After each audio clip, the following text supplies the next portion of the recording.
Don't you dare come back here. You failure. For over 20 years, I thought I had been devoted to John. Yet, this is how John really felt about me. I wasn't leeching off him. I was just devoted to him. But now, I'm at a loss for words. As I felt all strength leave my body, John continued. Ryan's a working adult now, so you have no reason to depend on me, right? But, Quiet, I don't want to hear your excuses. John raised his voice. Oh no, it's hopeless. My feelings didn't reach him. At that moment, I felt something snap inside me. It was the sound of the thread of love that bound our hearts breaking.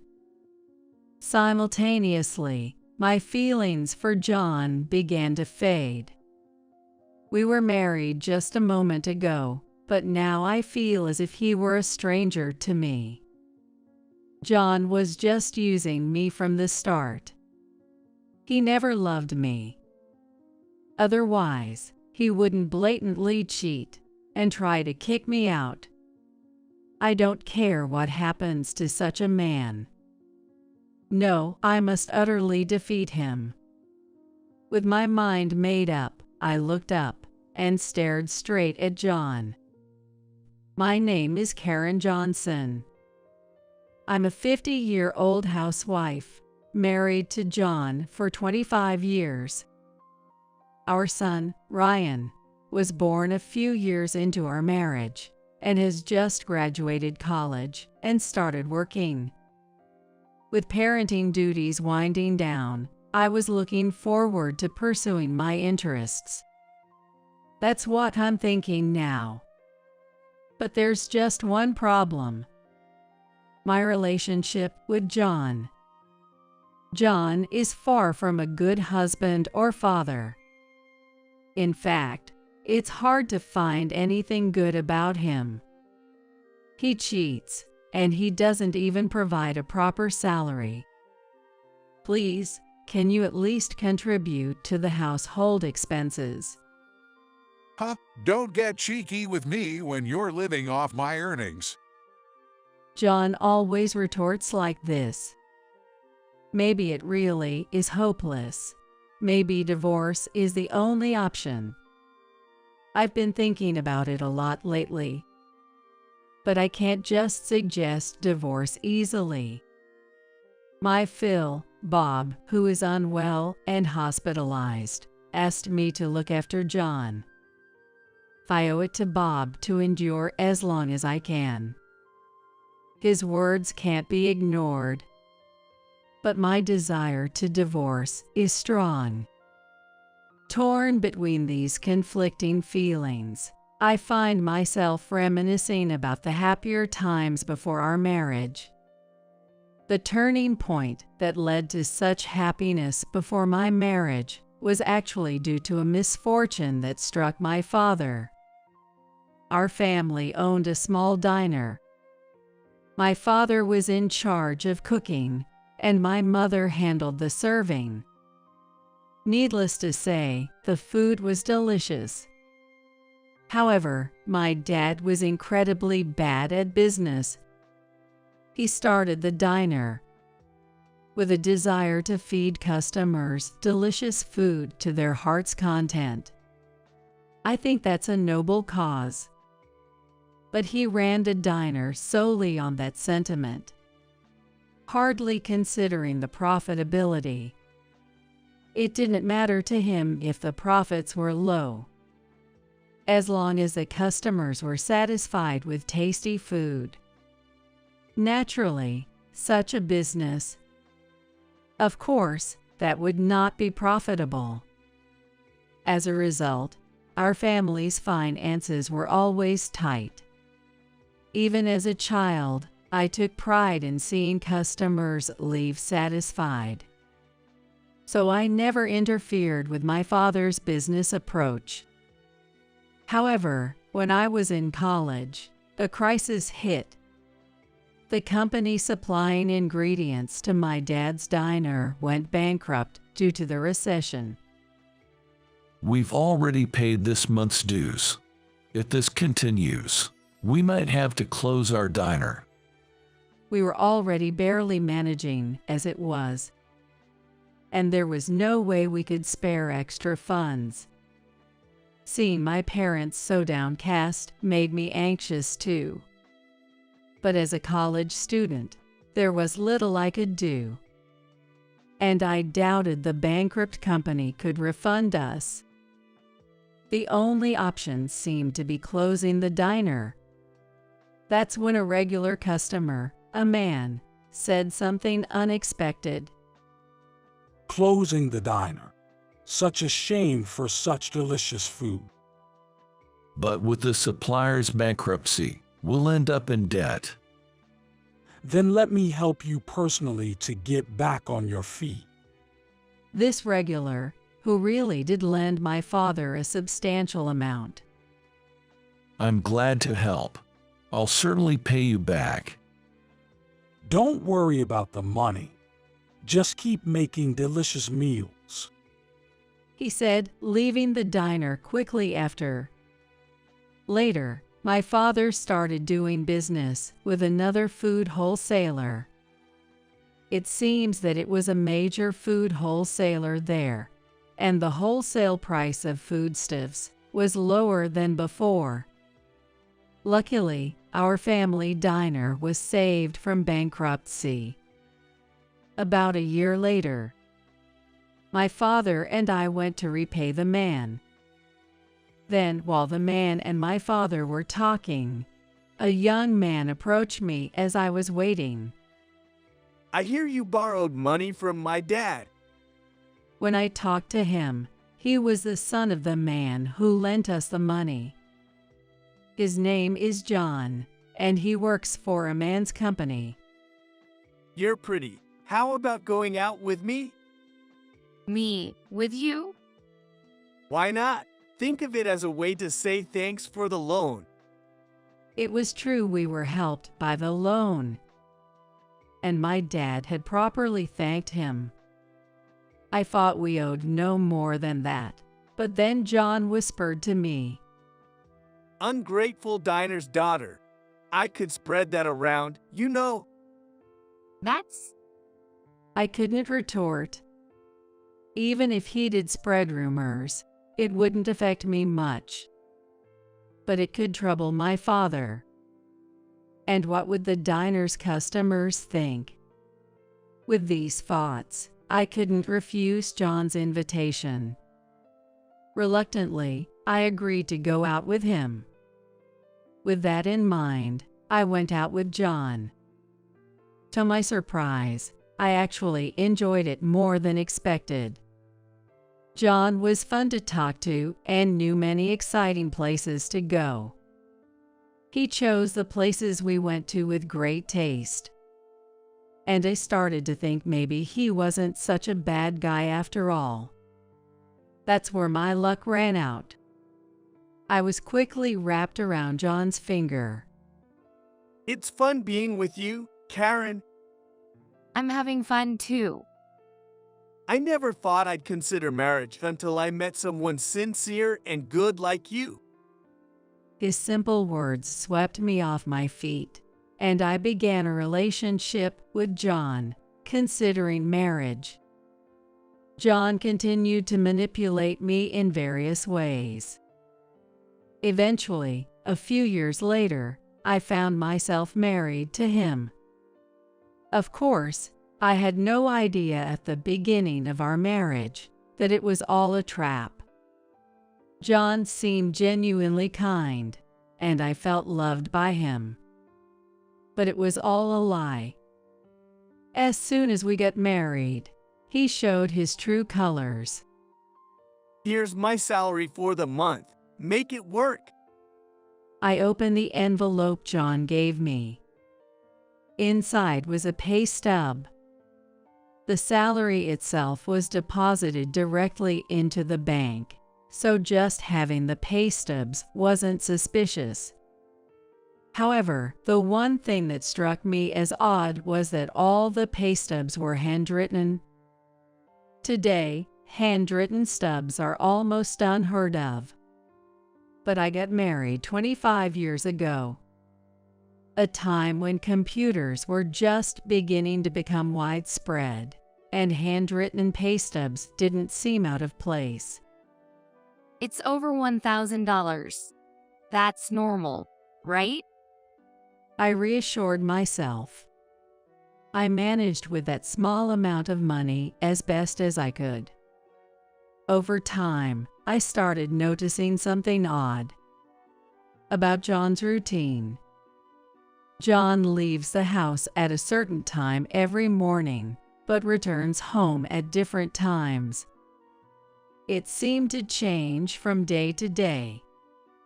I'm busy with various jobs as my dad's successor. Then, at least call before coming home. Stop nagging. All right, I'll call. He'd shout. His attitude only heightened my suspicions. Maybe he was out playing around. Or even worse, having an affair. But his loud voice scared me from confronting him. Ultimately, even though I had doubts about John's behavior, I couldn't bring myself to say anything. Eventually, our son Ryan was born. I thought maybe things would change with a child. But John remained the same. Looking back, I think that's when I first started considering divorce. Then, when Ryan was in middle school, I received a call from my mom while I was out shopping for dinner. What? Dad's in the hospital. My father had been admitted to the hospital. I rushed there immediately. Your mom's just exaggerating. My father laughed heartily. I was relieved. I suddenly remembered something that made my heart skip a beat. Oh no, I forgot to contact John. It was too late. My cell phone was flooded with missed calls from John. Panicked, I called John back, only to be greeted by his irritable voice. Where the heck are you? Get home and make my dinner. I'm sorry, my dad. What, your dad? John asked sharply. I answered in a small voice. Yes, he was suddenly hospitalized. What does your dad have to do with it? You're my wife, remember? John's shout made me flinch and close my eyes. I was terrified of his yelling. But I knew I had to stand up for myself. I mustered my courage and responded, Isn't it natural to worry about my dad? I should be allowed that much, right? Shut up! Don't talk back to me! No, I will say this. You would rush to Bob's side too, wouldn't you? I asked. John suddenly fell silent. I thought putting himself in my shoes would make him understand. But his response was beyond my wildest expectations. Huh, I'd ignore my dad even if he were hospitalized. After all, I don't need him. I was speechless. It had to be a lie. But I couldn't deny it. After much hesitation, I told John, I'm not like you. Sorry, but you'll need to eat out tonight. That was all I could muster. I hung up the phone, feeling numb. Since that incident, I truly lost all trust in John. It was then that I realized the happy times before our marriage were all an illusion. I see. John wanted a housekeeper, not a wife. I said to myself, feeling sad. But I couldn't just wallow in sadness. That's right. If I'm considering divorce, I need to start preparing. I began making plans for a divorce. Then, a few years later, Bob was hospitalized, and his condition was quite serious. He might not be able to leave the hospital. I relayed the doctor's words to John, but John was unfazed. So, it's going to cost money, huh? Is money all you're worried about? Don't you understand? I understand. I'll talk to my brother. John contacted his brother, George, who was married but childless, to see if he could help with the hospital expenses. Can't you pay for it? We have Ryan and Karen here, and it's stuff for us. John said, as if it were someone else's problem. It reminded me of the time my father was hospitalized. John clearly didn't care about Bob. I couldn't take it anymore. Enough. I'll figure something out and pay for Bob's hospital bills. Don't forget what you just said. John yelled. I nodded firmly. In the end, my statement led to us bearing the cost of Bob's hospital stay. Moreover, Bob's illness caused him to step down from his position as president, and John took over. Regardless, John seemed displeased that I had stepped in. Since then, he has barely come home. This was evident even when we discussed Ryan's future. John ignored my calls and didn't come home. Dad's not coming home again today, huh? I'm sorry, Ryan. I didn't mean to cause trouble. It's fine. I don't care about Dad. I want to go to a university in New York. That's right. Don't worry about the tuition. I'll manage it somehow. Soon, Ryan's admission to a New York university was settled. As expected, John didn't even see him off. Once Ryan moved to New York, the house felt empty. By then, John was only coming home about once a week. Could you transfer a bit more for Bob's hospital bills? Huh? I've already transferred over half my salary. It should be enough since you're the only one here. John's contribution was just a small amount of money. Clearly, only a fraction of his salary.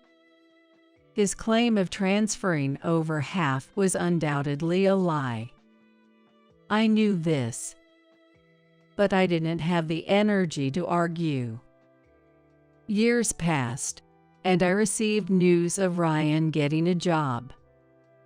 Now that Ryan has a job, it might be time to talk about divorce.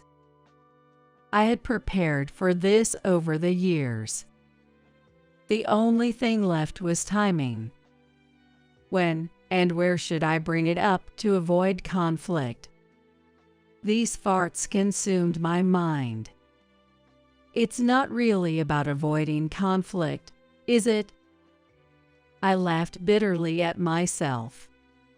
One day, after visiting Bob in the hospital, after chatting with Bob and returning home as usual, I was startled when I was about to open the front door. I didn't know why, but the front door was unlocked. Was it a burglar? I peeked inside cautiously. Then, I heard the TV and John's laughter from the living room. Relieved that John was home, I entered the living room. John was laughing loudly while watching TV. You're home. Yeah, just thought I'd tidy up the house a bit. Tidy up. I looked around as John suggested. Upon closer inspection, some items in the room were missing. Huh? It looks like some things are missing. Yeah, I threw them away. Your stuff. Threw away my stuff. Shocked, I rushed to my room. It was empty. My computer, TV, even my favorite mug are all gone. Even the bed, everything was missing. What is this? I threw them out because they're no longer needed. Not needed. What am I supposed to do now? As I raised my voice, John frowned, looked away, and sighed. How should I put it? I'm tired of supporting you. What is that supposed to mean? I am your wife, I retorted, and John got irritated. He suddenly raised his voice. Do I have to spell it out? Don't leech off me anymore, you failure. For over 20 years, I thought I had been devoted to John. But this is how he really felt about me. I wasn't leeching off him. I was just devoted to him. Words failed me as my strength drained away, and John continued. Ryan's a working adult now, so you have no reason to depend on me, right? But Shut up, I don't want to hear your excuses. John shouted. Oh no, it's hopeless. My feelings didn't reach him. At that moment, I felt something snap inside me. It was the sound of the thread of love that bound our hearts, breaking. At the same time, my feelings for John began to fade. We were married just a moment ago, but now he feels like a stranger. John was just using me from the start. He never loved me. Otherwise, he wouldn't blatantly cheat and try to kick me out. I don't care what happens to such a man. No, I must utterly defeat him. With my mind made up, I looked up and stared straight at John. What? Got something to say? Nothing? If you want me to leave, I'll do just that. I slammed the living room door with force and headed to my room. But there was nothing of mine left. Not even a single piece of clothing. Don't bother looking. It's all gone. I had the junk collectors take it away. Which company did you use for this? The flyer's right here. That's the one. I picked up the flyer of the disposal company that was on the floor. While dialing the number, I told John, "You're going to regret this." After saying that, I immediately left the house. The call connected shortly. Once I explained the situation, they readily understood. It seems they had felt something off about John's actions and had kept everything they collected intact. "I'll be right over.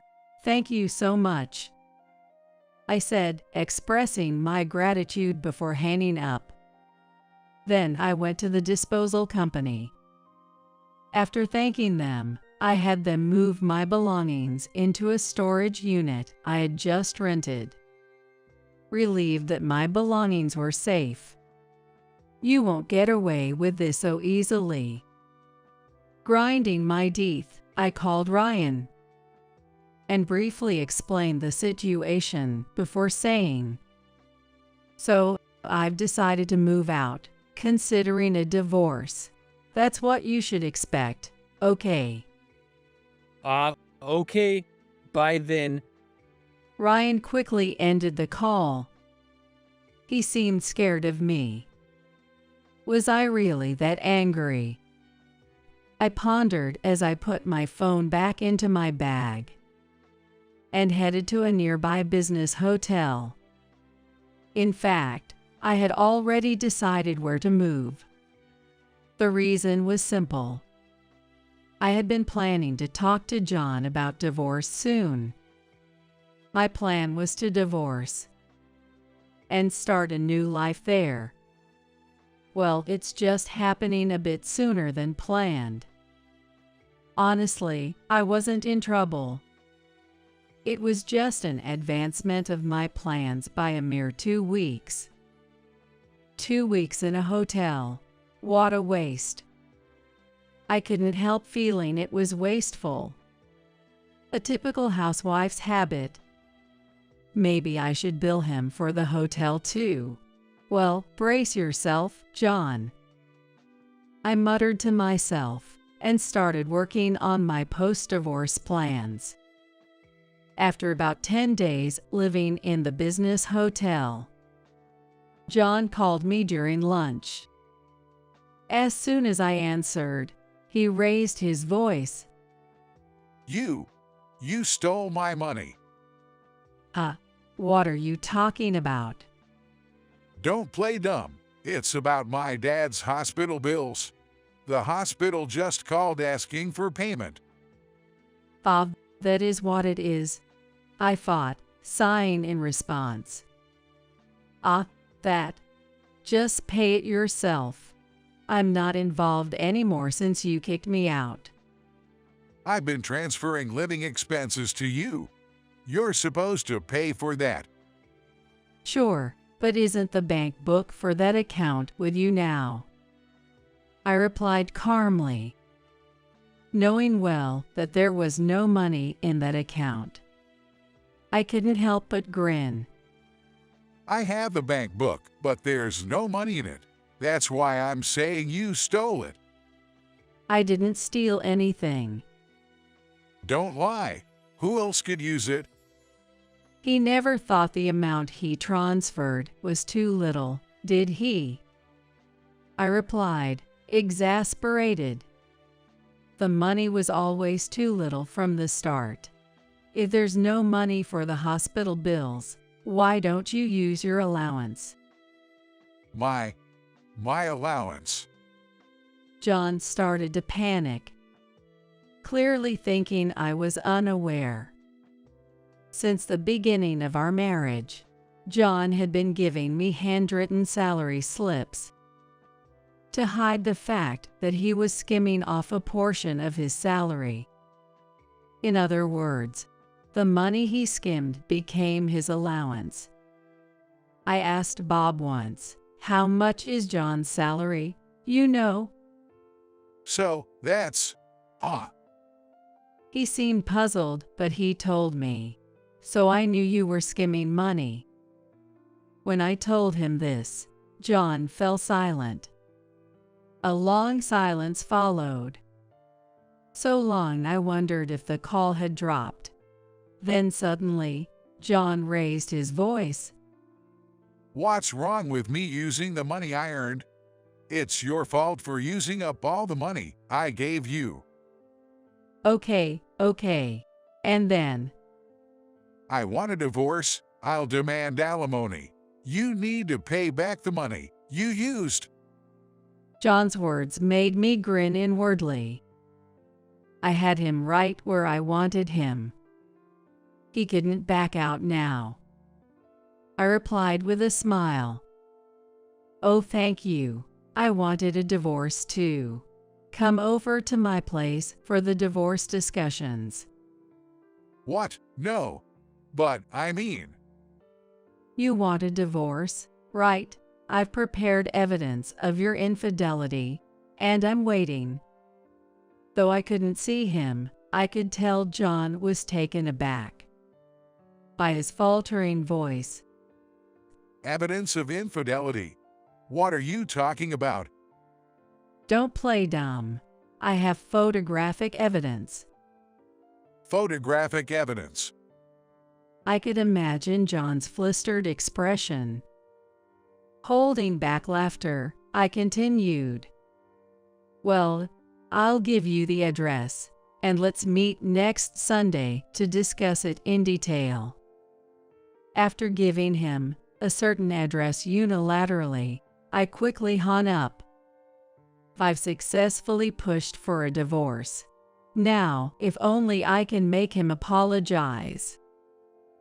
It was going to be tough, but I was ready. On the agreed Sunday, I arrived at the meeting place before the scheduled time. He should be arriving soon. Looking around, I spotted John in the corner of my eye. Over here. I waved and called out. John looked up, startled. What? This place? Yes, I gave you the address, remember? But this place? Whose mansion is this? John looked behind me, where a mansion worth about $1 million stood. It was much larger than a regular house, complete with a garden, 3 stories, a basement, and even a home theater. A luxury car was parked in the attached garage. Pointing at the mansion, I smiled.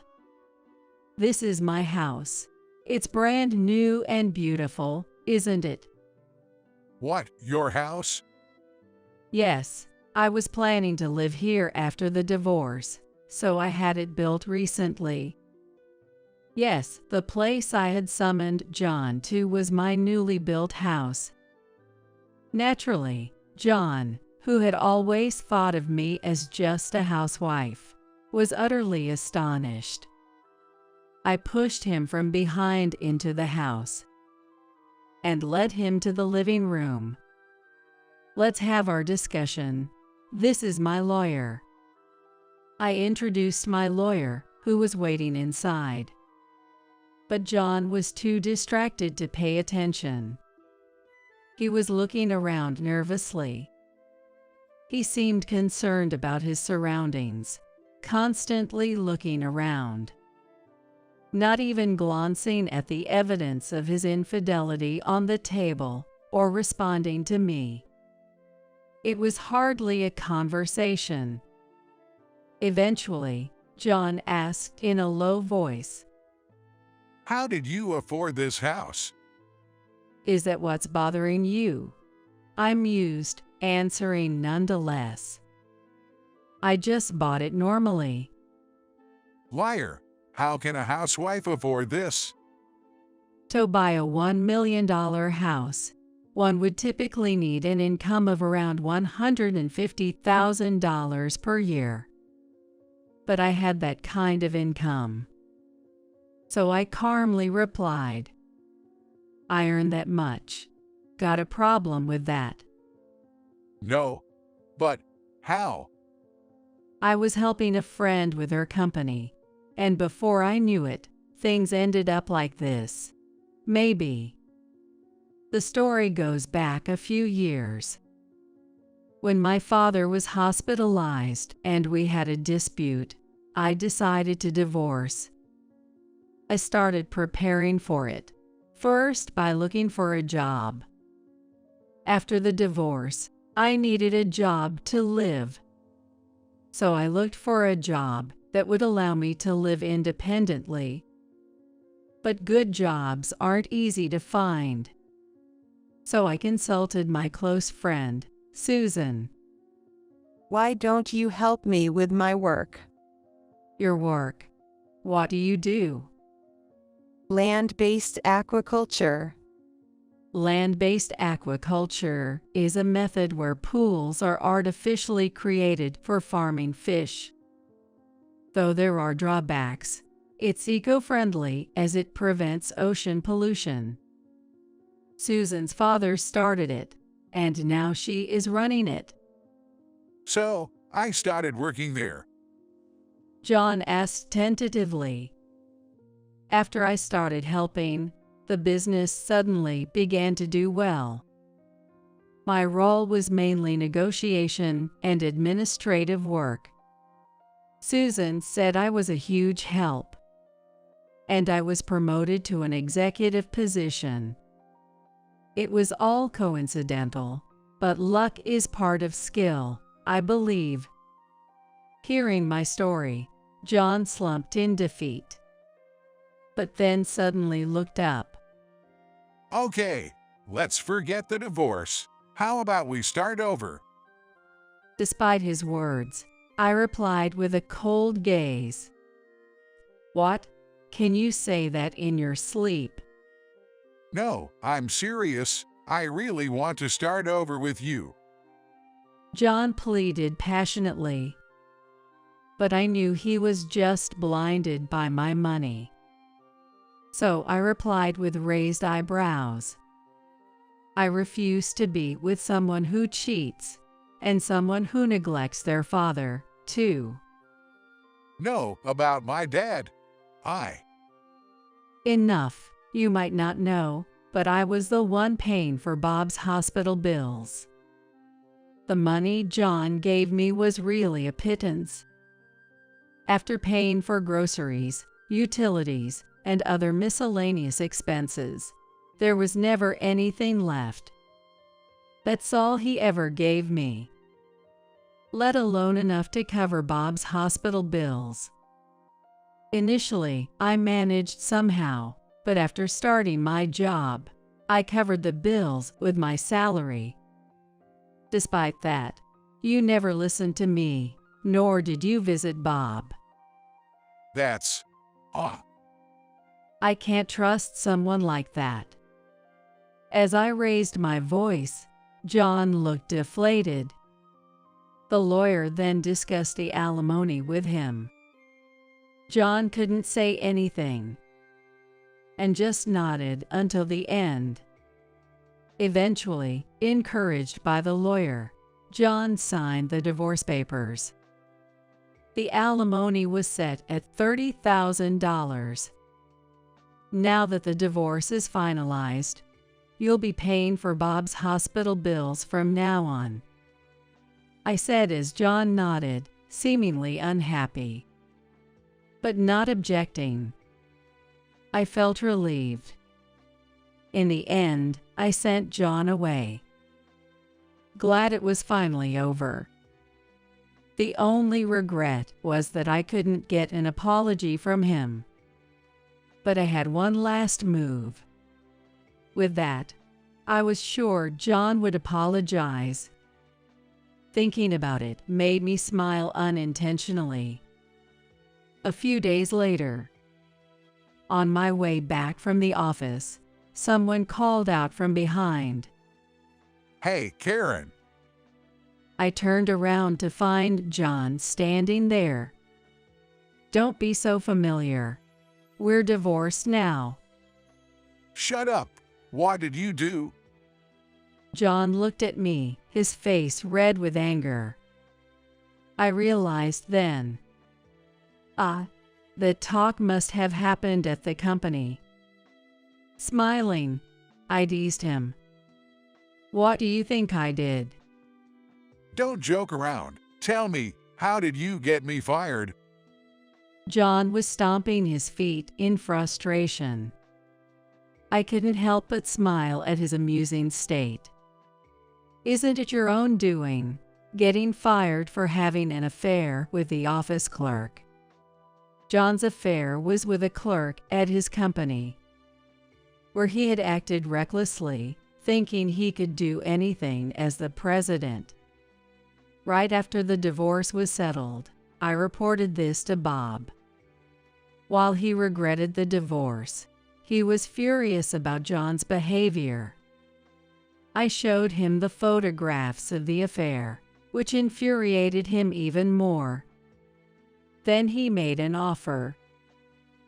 I'm thinking of transferring all my shares in the company to you, Karen. To me, wouldn't it be better for George? No, I want you to have them. Use them to dethrone John from the presidency. That's what Bob had said. Bob's company was a corporation, where shareholder resolutions are necessary to appoint executives, although decisions can also be made by the board of directors. In smaller companies like Bob's, where he owned most of the shares. A single shareholder could make significant decisions. But in small companies, it's common for the president to own most of the shares.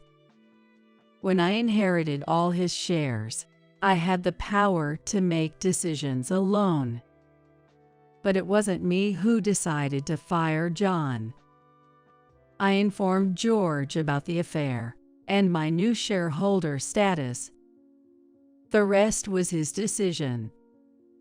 George was considerate. Why did he listen to you? It's not about listening to me. It's about what's best for the company. John collapsed on the spot and began to apologize. I'm sorry. Please forgive me. No, I'll be lost without a job. his predicament was none of my concern. It was all self-inflicted. I won't forgive you. Please, I'm begging you. It was all self-inflicted. I turned my back on him. Sorry, but there's nothing I can do. Why? If you have the shares. I sold them to George and his wife. I don't want anything to do with you anymore. At that moment, I heard John sobbing. But I walked away, pretending not to hear. John was eventually ousted from the company. Perhaps he could have stayed as an employee, but his arrogant behavior, starting from his entry through nepotism, made that impossible. I refuse to be an employee. He had said. Once fired, he was out. Now he's reportedly working as a convenience store clerk, a difficult-to-find job at his age. He's likely to spend his old age in regret, without money. As for me, post-divorce, I became more focused on my work. There's no talk of remarriage, but there are a few men among my colleagues. A new spring might come. While thinking this, I received a call from Ryan. I'm bringing my girlfriend over. Okay, I'm looking forward to it. I failed in marriage, but I hope Ryan doesn't. But I'm sure it'll be okay. Ryan is much more stable than I ever was. So, I hear you're drowning in debt because of some futile fertility treatments. My ex-husband sneered at me as he approached me with a sarcastic smile. This was in a renowned hot spring town. We reunited in the most unexpected place. It's pathetic how hard you're trying despite it all being in vain. My ex-husband looked down on me. After our divorce, he remarried and was blessed with children. He was living a contented family life. He considered himself the winner while belittling me. Whose story are you even talking about? I touched my slightly swollen belly. I wonder who really needs fertility treatments. He was about to learn a shocking truth.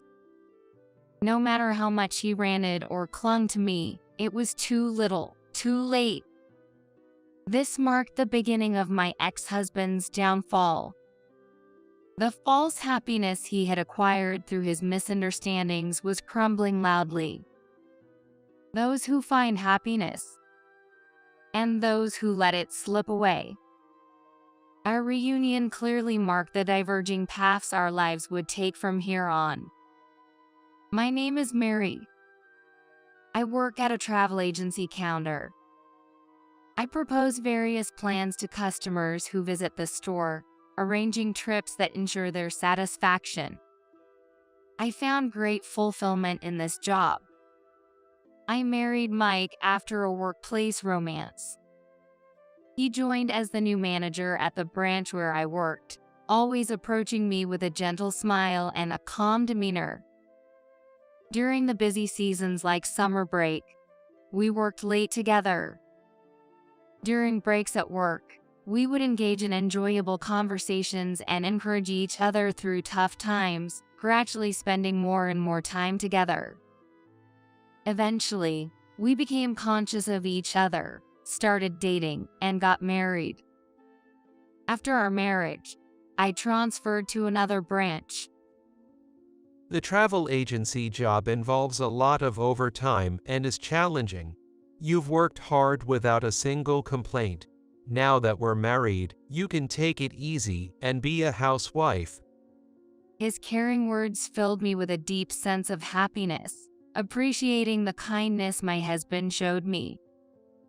However, I was passionate about my work and had dreams I wanted to achieve. For those dreams, I had lived a frugal life and saved money. So, I decided to continue working even after marriage. John respected my decision, and we both worked hard at different branches. We understood each other's jobs and enjoyed our small happiness by comforting each other over drinks every night. 2 years had passed since we got married. We haven't been able to have a baby yet. I started feeling anxious as we hadn't conceived after 2 years. I lost my parents when I was a student. Being an only child, I often felt lonely. That's why I longed for a large family. Therefore, after getting married, while not necessarily desiring a very large family, I did hope to have at least 2 children. Don't worry, it'll happen eventually. My husband was receptive to my feeling. He also agreed on having children. I wonder if I'm infertile. Maybe I should see a doctor. I looked down, feeling disheartened. Don't be so negative. It'll be all right. But if you're worried, it won't hurt to get checked out. Saying that, my husband gently stroked my head. He always understood me.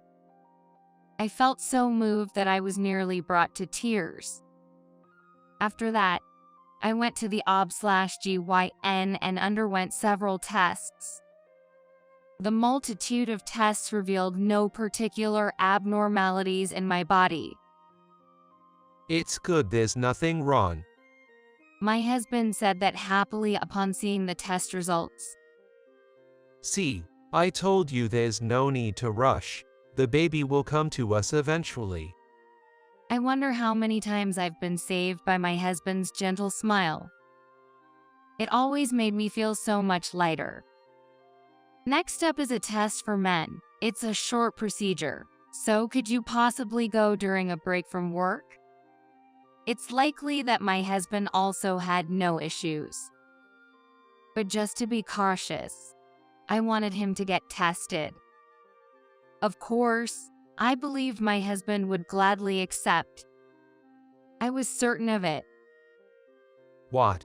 Why do I have to get tested? It's usually a woman's issue when it comes to infertility, and it would be a waste of time for me to do it. His response was unexpected. It might be unnecessary, but just to be sure, if there is an issue on the man's side, there are treatments available. Could you please do it? His expression turned somewhat cloudy. I understood his reluctance to get tested. If a problem was found, it might hurt his pride as a man. It was a delicate issue. I knew it wouldn't be good to force the issue. It doesn't have to be right away, whenever you have time.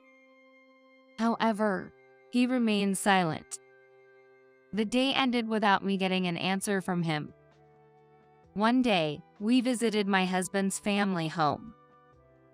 It was my Mill's birthday, and we brought a bouquet and a gift.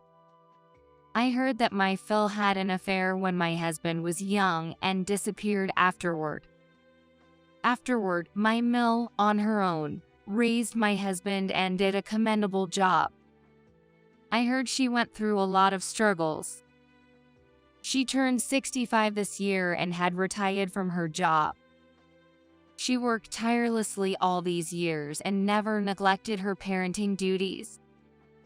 I had great respect for my Mill as a woman. She could now spend her time happily and at ease. That's what I thought. I was certain the bouquet and gift would bring joy. With that confidence, I opened a door to my Mill's house. Well, welcome. My Mill greeted us with a bright smile. Oh, what beautiful flowers, and this, a set of bath salts. You remembered how much I love baths. I'm so happy. As expected, my Mill was very pleased. It was supposed to be a pleasant time spent together. However, she then said, I'm happy with the gifts and flowers, but I'm starting to wish to be able to see the face of a grandchild. Her words changed the atmosphere instantly. I was at a loss for words and glanced at my husband. But he remained silent.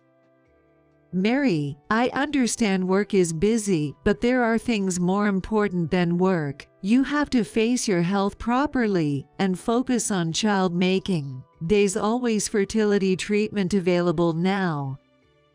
I had already faced my health issues.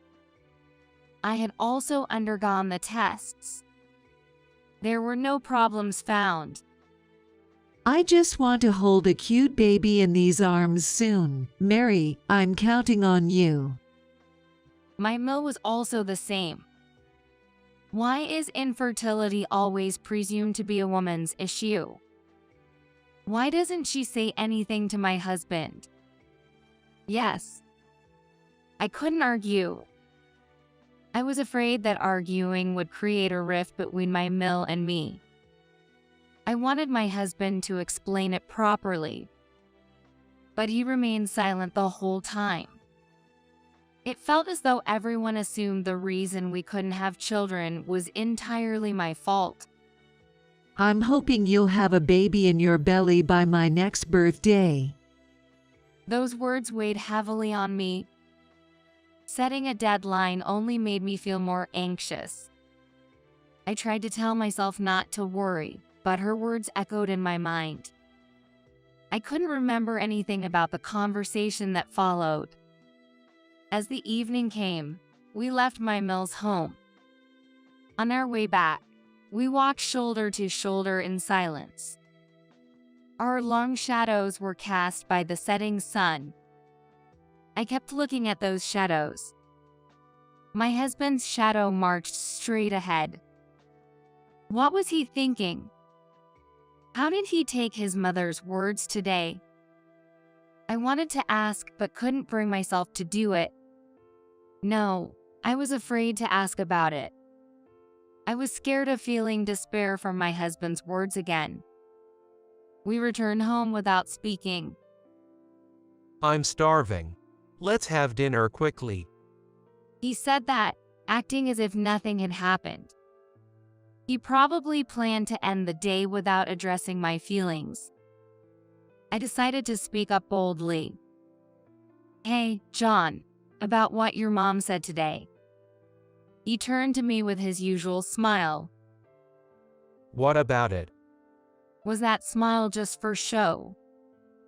She said she wanted grandchildren. I looked straight at him. Yo, but if it's not happening, we just have to wait, right? No, that's not what I wanted to say. She told me to think about my body over work and to undergo fertility treatments. But I have faced the issue and got tested, and there were no problems found. His expression slowly changed. Why didn't you say anything at the time? It feels like it's all my fault. But it's not me who isn't facing the issue. It's you, John, isn't it? I didn't intend to say it like that. But once I started, the words just wouldn't stop. All my pent-up frustration erupted. What the hell? Always about the tests. I've told you. Infertility is a woman's issue, and what Mom said wasn't wrong. It's not my fault. He got angry, his face turning red. He wasn't the husband I knew. I know it's not your fault, John. It's wrong to blame anyone for infertility, but I just want to move forward.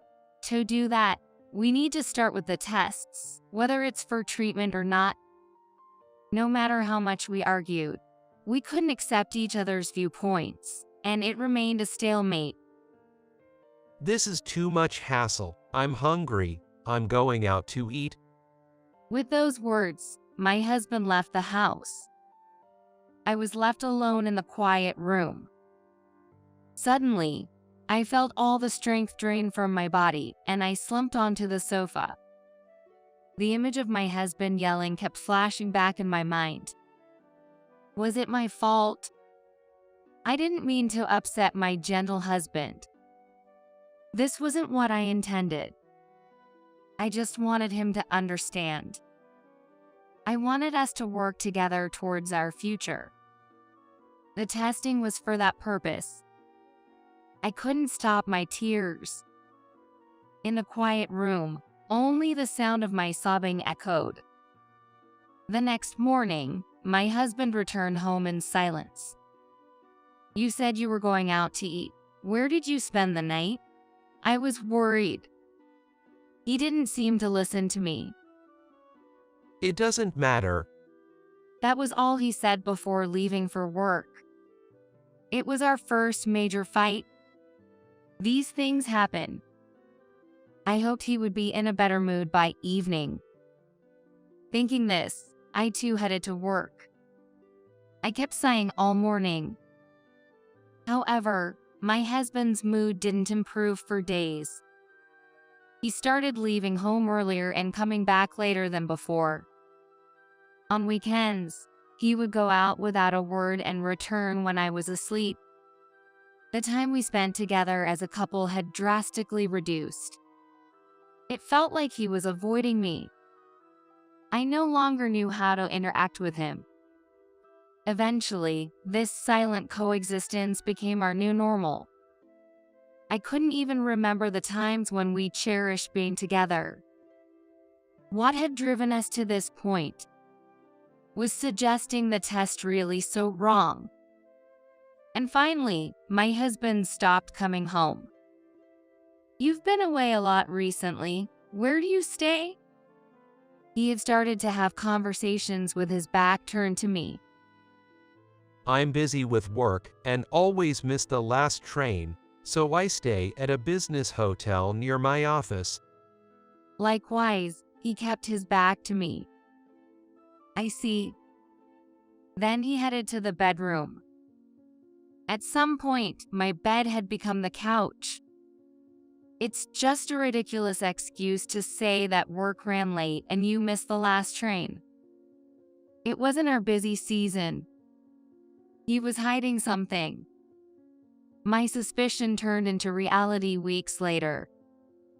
My husband comes home every few days, dumping a huge pile of laundry on me.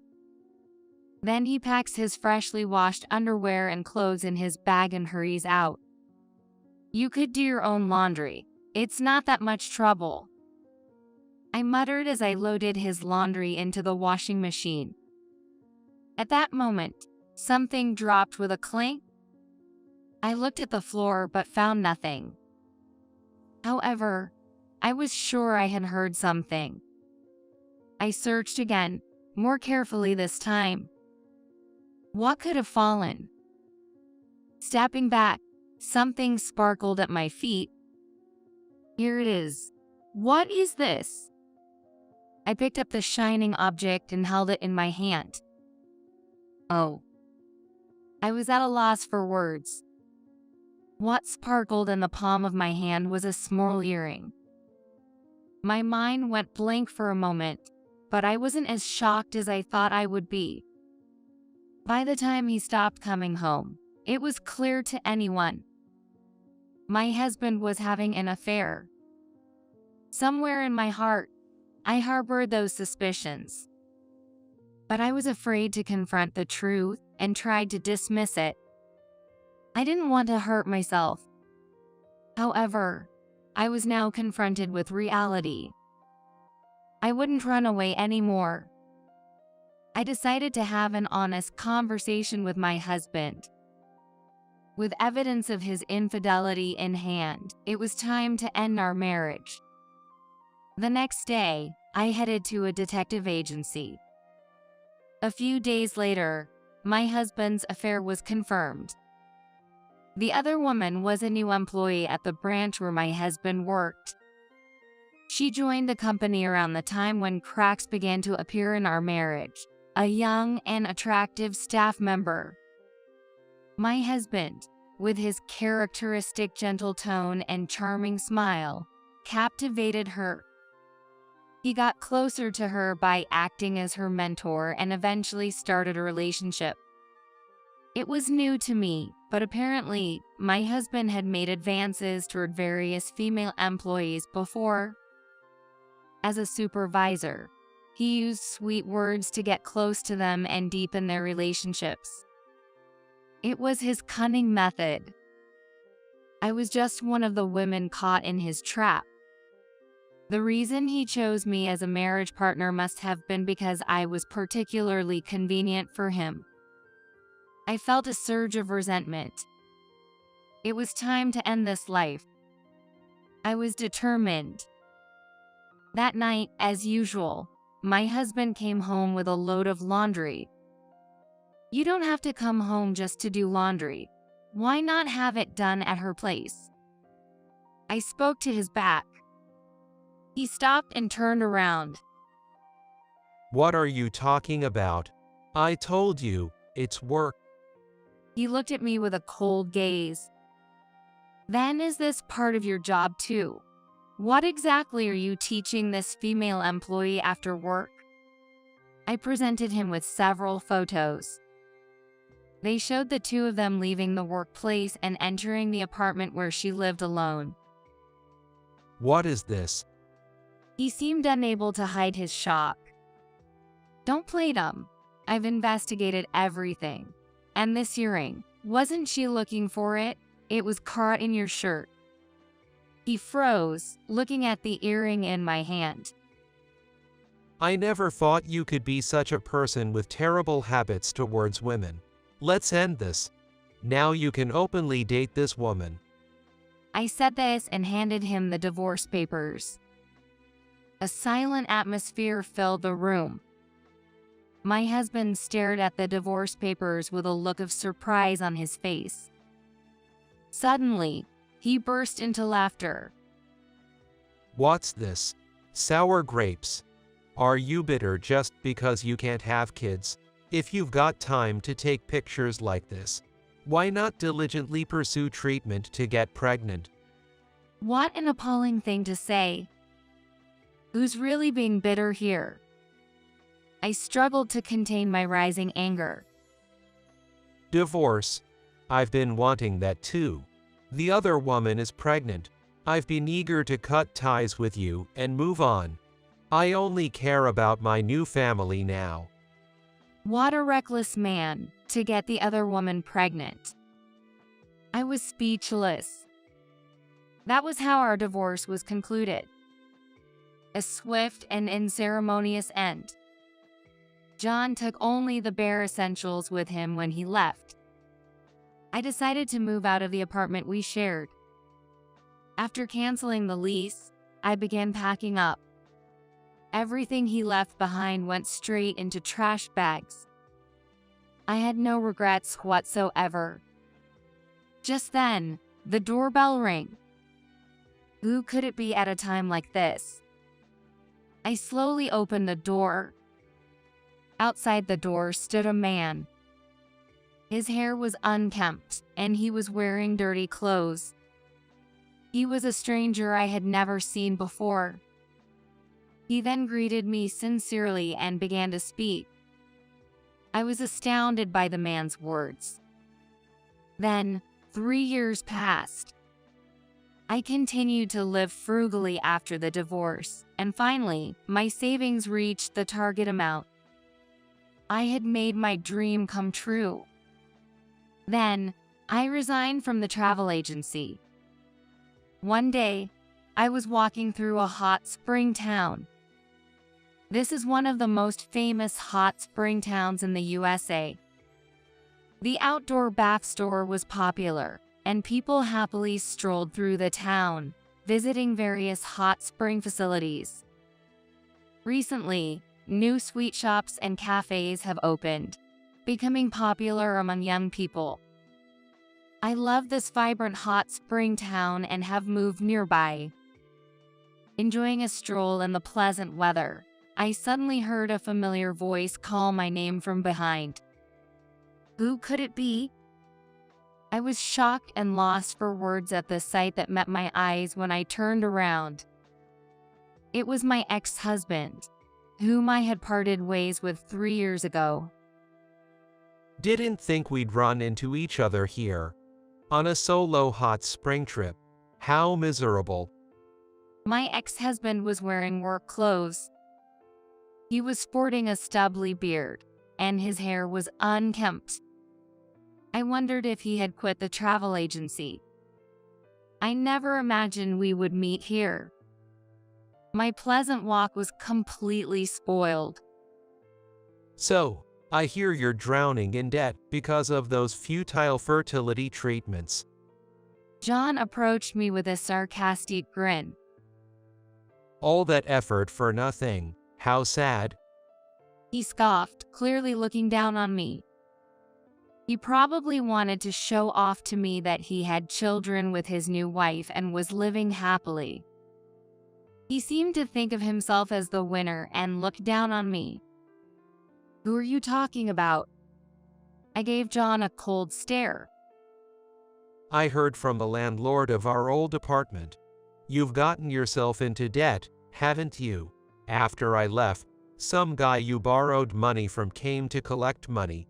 You went into debt for expensive fertility treatments and ended up with nothing but a huge debt, right? The man he referred to was the one who visited while I was cleaning the apartment after our divorce. Debt? You're mistaken.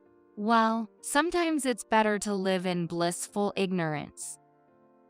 I then shared the truth to my ex-husband, whose expression clouded over slightly. It was a shocking truth for him. 3 years ago, after my divorce from my ex-husband, a man indeed visited as I was clearing out the room for moving. The man was not there for debt collection. He was actually my ex-husband's father. It was the father whom I had been told disappeared with an affair partner. He had come looking for my ex-husband. The father seemed to have learned from someone about the apartment where my ex-husband was living his married life.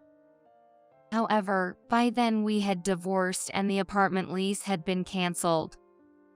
The name tags and mailbox labels had been removed, so his father didn't know which unit was John's. He had mentioned John's last name to the landlord, saying he wanted to meet because he had lent him money. The landlord, fearing the man was a debt collector, immediately contacted me. Upon receiving the message about the visitor from the landlord, I simply said, "Let him in. I'll meet him." The landlord loved to gossip, and I was afraid of any strange rumors spreading. It turned out the landlord, believing the father to be a debt collector, likely shared this amusing tale with John upon a chance encounter. John took it seriously. The reason my ex-husband's father visited the room was to request a loan. He had been abandoned by his affair partner and was struggling financially.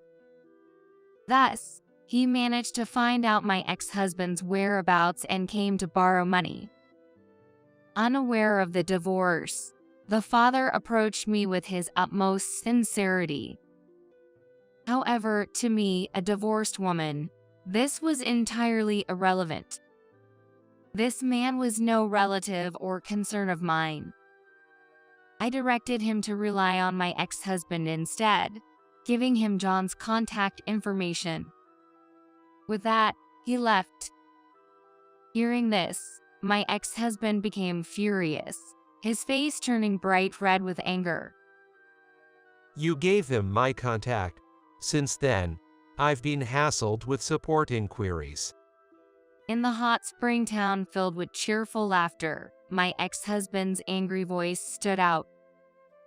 Why should I have to support him? He left me and my mother. It's too much for him to show up now expecting help. It's understandable that my ex-husband would be angry. It was entirely his father's selfishness. However, I had no sympathy for that situation. Then my wife said she couldn't deal with such a troublesome Phil and talked about getting a divorce. That sounded unfortunate. But for the sake of our unborn child, I convinced her to give our marriage another chance, and by helping with her family's cleaning business, we managed to settle things. I looked at the logo on my ex-husband's work clothes. It seemed that his wife's family was in the cleaning business, judging by the company name written there.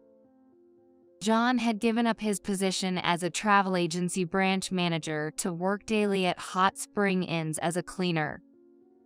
His income from the cleaning job was entirely managed by his wife, leaving him with no disposable money. His wife, aware of his wandering eye, likely wanted him under her parents' watchful eyes by making him quit the travel agency job. I was impressed by his young yet capable wife. You have a strong wife, but it's rare for a wife to restrict her husband so much. Is there another reason? John suddenly went quiet, turning pale. What? Are you hiding something else? I had nothing to hide. However, there was just one thing that intrigued me. I wonder if the child really is yours. I said that while gently touching my slightly swollen belly. My ex-husband froze as he looked at my belly. It was as if time had stopped just for him. In fact, I was pregnant. As the tests confirmed, there was nothing wrong with me. After the divorce, I led a life far beyond what my ex-husband could have imagined. That life was sheer happiness. As I said this, I attempted to enter the luxury inn in front of me. Then my ex-husband called out, "Wait, please listen to me." But I felt no obligation to hear him out any further. We didn't ask for your cleaning services, so don't come inside. He looked at me, bewildered. What do you mean we? Who are you to this inn? I didn't need to continue the conversation, but I decided to leave him with one final remark. I own this inn. His face turned pale once again. My parents adored this hot spring town. When I was young, our family often stayed at a small inn in this hot spring town. That inn, filled with our memories, became very old and neglected, overshadowed by the newer, larger inns surrounding it. Eventually, it faced financial difficulties and nearly closed. My dream was to purchase and revive this inn. I saved most of my earnings from the travel agency, and with frugality, I reached my savings goal. I bought the inn with my inheritance and savings, renovated it, and reopened it. Using my experience from the travel agency, I created a welcoming place for everyone, young and old, men and women alike. The reputation of the inn spread rapidly. The inn quickly gained an excellent reputation and now ranks among luxury establishments, with my net worth reaching approximately $130 million. Particularly well received at the inn was the food. Menus were carefully crafted for each guest, with meals provided accordingly. Many guests returned specifically for the dining experience. The dishes reflected the dedication of the chef, who spared no effort in catering to the guests. I empathized with the chef's caring nature, and we were drawn to each other. And so, I had a remarriage by getting married with him. Shortly after our marriage, I became pregnant. I no longer had any conversation with my ex-husband. I turned my back on him. Please, wait. He probably only wanted to stop me for money. To me, my ex-husband was then a stranger. I owe him nothing. I have nothing more to say to you. Never appear before me again. I said that dismissively and entered the inn. Nevertheless, he tried to follow me into the inn, but was stopped by the staff and expelled outside. His voice calling my name faded away and eventually disappeared. Our unexpected reunion marked a turning point in our respective lives. Weeks later, I received a letter at the inn addressed to me.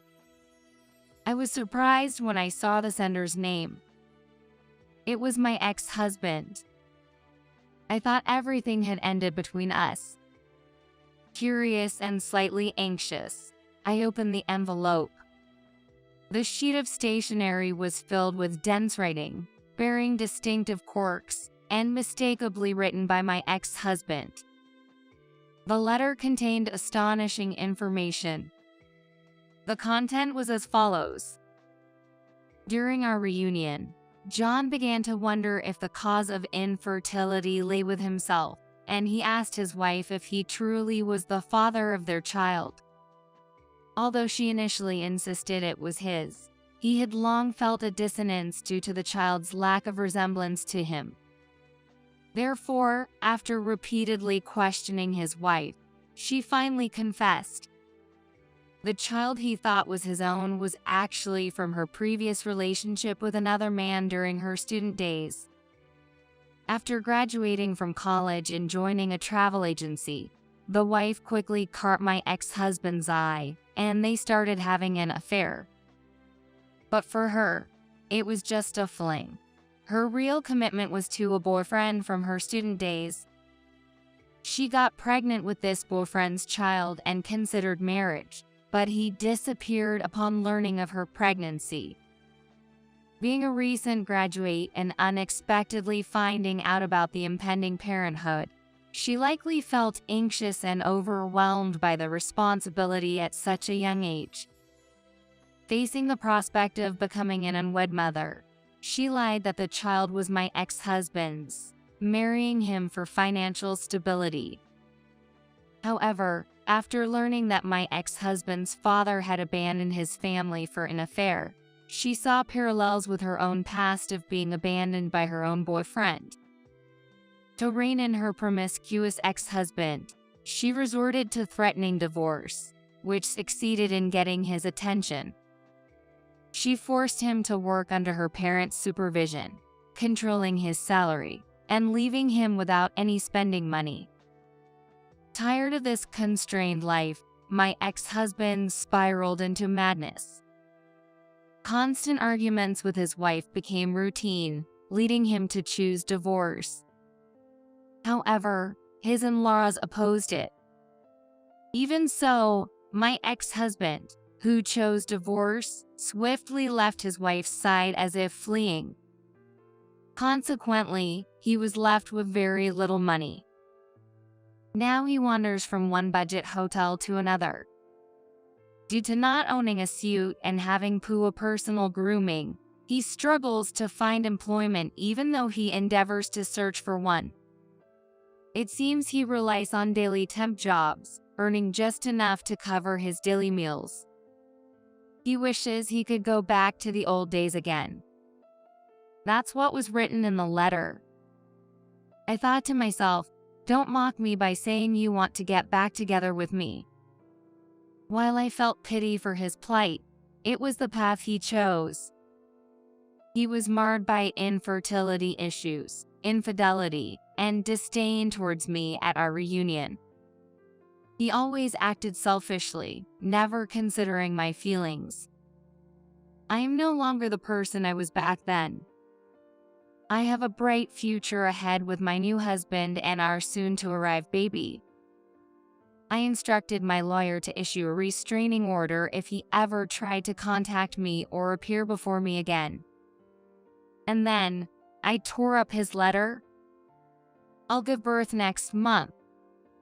I do feel both the joy of meeting my baby and the anxiety of my first childbirth. But with the encouragement of my kind husband, I'm getting through each day. He always cares about my health and helps with the chores on weekends. So with him by my side, I'm definitely okay. Today is my husband's day off. Walking through the spa down together, we feel the changing seasons, and afterwards, we soak our feet in a foot bath and take a deep breath. That's our favorite walking route. Oh, the baby just kicked, I exclaimed, and my husband quickly placed his hand on my belly. He then softly spoke to our unborn child. This happiness is not something to be taken for granted. That's why I think we should cherish it. And so, I took another deep breath of the air in this town, surrounded by the beautiful nature. After receiving shocking news from my mom, my sister, who had eloped and gone missing years ago, had returned, I headed back home with my son. Sure enough, there were women's shoes at the house. Moreover, my sister Mary came out in her underwear. She laughed and said triumphantly to me, "Aha! I scored a luxury high-rise and a wealthy husband. You poor folks can keep working your part-time jobs forever." But then, a voice from behind her. "Too bad for you. Sleeping pills don't work on me anymore." My husband, Mike, said this nonchalantly as he appeared. "Wait, are you trying to? She's trying to create a fait accompli with me." He burst into laughter. "And what would that accomplish? The house is all in Sarah's name." "Yes, the high-rise we're living in belongs to me. I got it from an inheritance from my ex-husband. My name is Sarah Smith. I'm a 34-year-old working for an organization dedicated to preserving American classical culture. My husband, Mike, a former colleague, is also studying American classics in graduate school, 3 years my junior. He's currently continuing his research while working towards his PhD. His situation allows him the flexibility to do school and activity runs for our son, Joshua, in my place. But that's not all. Honestly, Mike is far better at household chores than I am. His cooking may not be elaborate, but it's efficient. Aside from his study space, he keeps the rest of the house clean with minimal effort. And he handles laundry and related tasks more delicately and meticulously than I do. I'll take care of your life. Can I ask you to handle the household chores?" Those were roughly the words with which I proposed to him. Frankly, I fell for him precisely for these qualities. I'm just too busy to handle everything myself. "As long as you don't suffer, continue your research," I said. Even his parents were surprised. They even asked if I intended to treat their son as a gigolo, a memory that now brings a smile to my face. But after discussing our feelings, living arrangements, and our child, we got married, and he became a stay-at-home husband. It was an unusual arrangement, but we were happy and got along well. Then, something unexpected happened. It was Tuesday afternoon. As I was about to leave work for the rare occasion of picking up Joshua in place of Mike, who was preoccupied with his dissertation, I suddenly received a phone call. "Hello, Mom, what's up?" It was from my mom. Our family home is far from the urban center where we currently live, a 5 to 6 hour drive away. Since getting married, we've been visiting them for only the summer or Christmas holidays. So, we usually kept in touch through messaging on cell phones. But direct phone calls were rare. Both my parents schedule the time for me because I'm busy at work. It's serious, Sarah. What's the matter all of a sudden? Mary's come back. Mary, that's my sister, 2 years younger than me. However, we haven't seen each other for over 10 years. She ran away from home when she was 18. Apparently, her husband's company went bankrupt. Bankrupt? Yes, she was banging on the intercom, saying her husband had run away in the night after racking up a huge amount of debt. And to avoid debt collectors coming after her, she used his signature without permission, got someone to sign a name, and filed for divorce. An involuntary wow escaped my lips. So now, I told her she couldn't stay with us, but she had the nerve to show up, and she left her daughter with us. What? She left her behind? Yes, she's so young. I asked her age, and I was truly shocked. What shocked you so much? When she arrived, I thought she was still in preschool, but she's just a year younger than Joshua. What? A year younger than 9-year-old Joshua. Then she should be in the 2nd grade. And to think she looked like a preschooler. Mom, is she that small? She's tiny and skinny, her skin is dry, and she's got chapped skin. For now, I've given her some snacks and let her take a shower, but she seems so uncomfortable. My mom's voice sounded like she was holding back tears, as if she might break off her words at any moment. But I had to ask this. Mom, you're not going to kick her out, are you? What are you saying? Of course not. No matter how good for nothing Mary might be, this child is our granddaughter. Her clothes are all tattered too. That's good. So, Mom, where did Mary go after leaving the child? Yes, I had to ask that. To your place, Sarah. Why to my place? It seems before coming to our place, she went to see some old friends, and somehow she was told you married rich. I instinctively placed a hand on my forehead. Whoever it was telling half the story just causes trouble. Did they give her my address? No, but it seems she got your work-related cell phone information. My work-related cell phone. Well, that can't be helped. In my line of work, I sometimes have to use my work phone to some extent. That's why Dad is hurrying over to your house now. Dad is. So please, hold the fort until then. Wait, Mom, when did Mary leave there? Before I could get an answer, the call with my mom ended. It's just past 3 p.m. Picking up Joshua from school, then taking him to his lessons, waiting for him to finish, going shopping. Mike has been so absorbed in his work since yesterday that he won't be able to cook for tonight and all of tomorrow for sure. So, shopping is absolutely necessary. And even if he finishes writing, he's likely to fall asleep without eating. Usually, after staying up for about 3 days, he sleeps for a day and a half. But if I have to buy a lot of ready-to-make food, it looks like it will be past 6 p.m. before I know it. I'm worried about what will happen. Wait, Mom has a sister. Yeah, I have one. I see.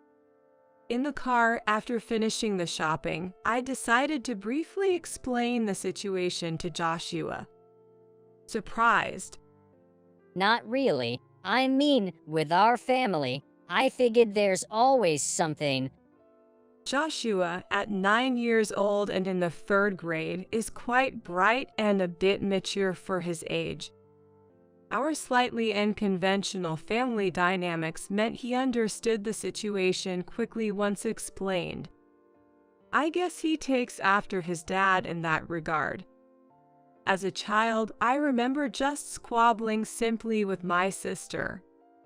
Compared to that, Joshua is calm and thoughtful. I'm a little worried. Well, yeah, there's definitely a lot. Like what? Where do I start? There are parts of the story that are okay to share with a child and parts that aren't. Remember the house where Mom and Joshua used to live? Yeah, it's close to Grandma and Grandpa's place, right? Mom's sister, well, she didn't like living in that town, and over a decade ago, she ran away with someone she loved. Wow, that's kind of amazing. Hey, Joshua. Yes, Mary ran away at 18 with the president of a startup who was nearly 40 at the time. It wasn't out of love, though. Mary was involved in compensated dating. Since she was in high school, neither I nor Mary should have had any difficulty with money. My parents also saved enough money to send us to our preferred schools. I got enough money to buy what I wanted. But it seems that wasn't enough for Mary. She went off to a prestigious university downtown, but by the end of her first year, we got a call from the school administration. Guess what? Mary was pregnant at the time. When Dad, furious, demanded to know who the dad was, Mary confessed without hesitation. That man was the one she had just divorced without permission. Angered by both the compensated dating and her partner, our parents told Mary to leave. She left without a fuss and lost contact. If it had been just leaving, we might have tracked her through her health insurance. But she married the guy. When she became a man's dependent, we couldn't keep her feet at all. Once the initial anger subsided, worry set in. No news at all felt like a breach of duty, and my parents had many reasons to be angry. They became the subject of rumors at work and in the neighborhood, feeling shunned for raising such a daughter. How could you have raised a daughter who could do such a thing? My dad was supposed to be promoted to director, but that's off the table now. And other such grievances I heard were unpleasant to recall. However, something my mom said earlier caught my attention. The child Mary left is 8 years old. That means she's not the child Mary was pregnant with all those years ago. What happened to that child? I can't help but wonder. Mom, you're making a scary face. Responding to Joshua's comment, I said, sorry. Is something bothering you? Yeah, it's about your cousin. Eventually, we arrived back at the apartment, lugging the heavy shopping bags between us. But they were too heavy. So we decided to borrow a cart from the concierge at the entrance. Miss Smith, your sister, Miss Jones, was here earlier. The concierge informed us. Did you let her in? We checked and copied her ID, just to be safe. Oh no, I covered my eyes with my palm again. I'm sorry, it's my fault for not making the rules about who can come and go clearer. So, we shouldn't have let her in. Well, yes, but it's okay. This time it's on me, and has my dad arrived yet? Your dad. Please hold on. the concierge said before going to check. He hasn't arrived yet. I see. Well, when my dad does arrive, please let him in right away. Understood. I showed a photo of my dad to the concierge, saying, make sure this person is let in no matter what. Then, we loaded our bags onto the cart and took the elevator to the top floor. We're home. And sure enough, there were women's shoes at the door. You're back early, aren't you? My sister, more flamboyant and aged than I remembered. But that wasn't the issue. What's with that outfit? Mary appeared in nothing but her underwear. Joshua, who had been pushing the cart alongside me, was speechless, eyes wide. What do you mean? She laughed and said triumphantly to me, aha. Scored a luxury high-rise and a rich husband. Let the poor keep working their part-time jobs forever. Joshua and I were stunned. But then from behind her came another voice. Too bad for you. Sleeping pills don't work on me anymore. Mike appeared behind Mary, wearing nothing but a shirt over his bare skin. Mike's appearance while scratching his shaggy head and Mary's underwear on top of each other can make it look like after an affair. But I had no such parts. I was confident that wasn't the case. I had that confidence. Using that stuff made me lose my focus. Geez. Wait, what? You realized it was a sleeping pill, and it didn't work. I figured I was drugged because of the strange drowsiness, but that doesn't mean I could sleep. That's not right, I said, ignoring Mary's comments. Mike turned to Joshua. Joshua, thanks for helping with the shopping. Yay, Dad, help me put stuff away. Pushing the cart inside, Joshua moved toward the kitchen. Okay, Mike said, following him with the cart. And he murmured in a deliberately annoyed and exaggerated tone. I had heard from Sari about her sister, so I figured there might be something up. But I never expected to be drugged right off the bat. You know, my sleep schedule is all over the place anyway. And with all the stuff I'm thinking about lately, I don't sleep unless I really try to. So yeah, I can tell the difference between natural sleepiness and the drug-induced kind. Mary's expression grew even more severe. Well, I figured you were up to something, so I just played along and pretended to sleep. What's with this person? Mike laid out his words in a calm, matter-of-fact manner. Facing his composed demeanor, Mary, who had seemed so confident at first, was left utterly dumbfounded. What is with this guy? There was no better way to say it. She had picked a wrong opponent. What's with you, walking around in that outfit? Were you trying to create some kind of fait accompli by stripping him and pushing him into bed? I let out a deep sigh. Well, why has she always been so foolish? But given the situation, I could guess what had happened. Mary must have learned I was living in a luxury high-rise in the metropolitan area and came here. Then, gathering information around the neighborhood as my sister living in the top-floor penthouse, she found out Mike was a stay-at-home husband doing research related to my current job. Assuming Mike would be home alone, she targeted the time I was out. From Mike's perspective, after repeatedly ignoring the doorbell, he finally answered to find a woman claiming to be my sister. With his mind still half on his dissertation, Mary probably thought, seeing a disheveled, almost pajama-clad man. So she thought like this. Wow, he's young.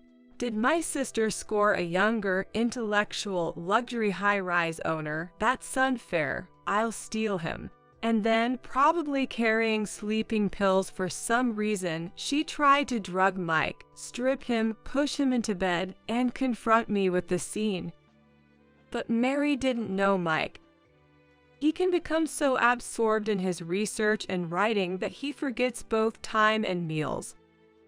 Attempting such a thing on him was bound to fail, something I knew all too well. Wait, she was trying to create a fait accompli with me. Mike's voice grew louder before he erupted into laughter. What would be the point? The house is all Sarah's, after all. Yay, what's this aunt even talking about? Hey, watch it, kid. Well, technically, he can call you aunt without any issues. He's my son after all. What, your son? But he's so big, and he's still in his 20s, right? Well, my sins from my previous marriage. You remarried. So the rich husband you married. Something you wouldn't know since you've been running away all this time. As I spoke, I was finally able to go to my room. After hanging up my coat and setting down my bag, Mike served me some tea. Glancing around, I noticed a haphazardly placed bag on the living room table. The bag makes my room feel strangely messy. I felt disgusted. I wanted to get rid of it quickly. So, you're not going to serve me even a single cup of tea? Mary watched me drink my tea with a resentful look. I don't really feel like serving someone who drugs their tea. And how long do you plan on staying in that outfit? I don't want a flasher roaming around my house. First, explain yourself. How come you're the owner of this spent house? Oh, why can't conversations with this sister ever go smoothly? Well, I guess I have to explain for her to understand. You see, when my ex-husband passed away, he left us a lot of assets. That's how I bought this place. Paid in full, not a mortgage. What? Paid in full by you? But this place must be worth millions. Because that's still just 1/100th of the real estate I currently own. Mary was speechless. Yes, the top floor of this high-rise is completely mine. But that's not all. I now own numerous properties with a total asset value of $200 million. Not only can I live a comfortable life with the income from these properties, but I'm also an advisor to an organization involved in the preservation of American classical culture. Half of it is for tax strategies, and the other half is for Mike's sake. Essentially, my busy daily work involves being a director for this organization. And sometimes I get reports on land matters. Explaining this left Mary astonished. To you, Sarah. Yes, to me, because, Mary, you didn't know that I got married right after graduating from college, or even why. What are you talking about? Because of the mess you did, Dad's company's credibility plummeted, and we had a tough time. HMMM. What does it matter what a grown daughter does? You weren't of legal age at the time. Having a daughter involved in compensated dating from high school made it look like we couldn't even educate our child properly. Mom felt humiliated for a while. Then, I received a marriage proposal from the Brown family. The Brown family? Yes, the so-called lords of our hometown. What? You married into that prestigious family? I sighed deeply. Then, Mike kindly moved Joshua away, saying, "Let's go over there for a bit." Joshua understood it was an adult conversation. So, you married into that family? Yes, but not the person you're thinking of. I married the elder brother, who was the heir at the time. What? The bedridden, so-called burden of the Brown family. Yes, it was him. Indeed, my ex-husband was referred to that way. He has been sickly since birth, has hardly been to school, and has always had a doctor. That's why they said he was the burden of the prestigious family. Indeed, the family's burden from an outsider's perspective. But that was never how his family saw him. They all loved him dearly, without any desires. He happened to fall for me during one of my visits home, seen in a hospital. The Brown lords even came to our house. My son, who had never wanted anything before, wanted only one thing, so family members came to ask me, who was more than 10 years younger than him. I married at 22, partly to widen my parents' shoulders. My husband passed away while Joshua was still in my womb. My pregnancy was through IVF, since he didn't have the strength for a natural conception, fulfilling his parents' wish and mine, and I myself agreed for the sake of my sweet ex-husband. He passed away, leaving only his name for our child, unable to see his face.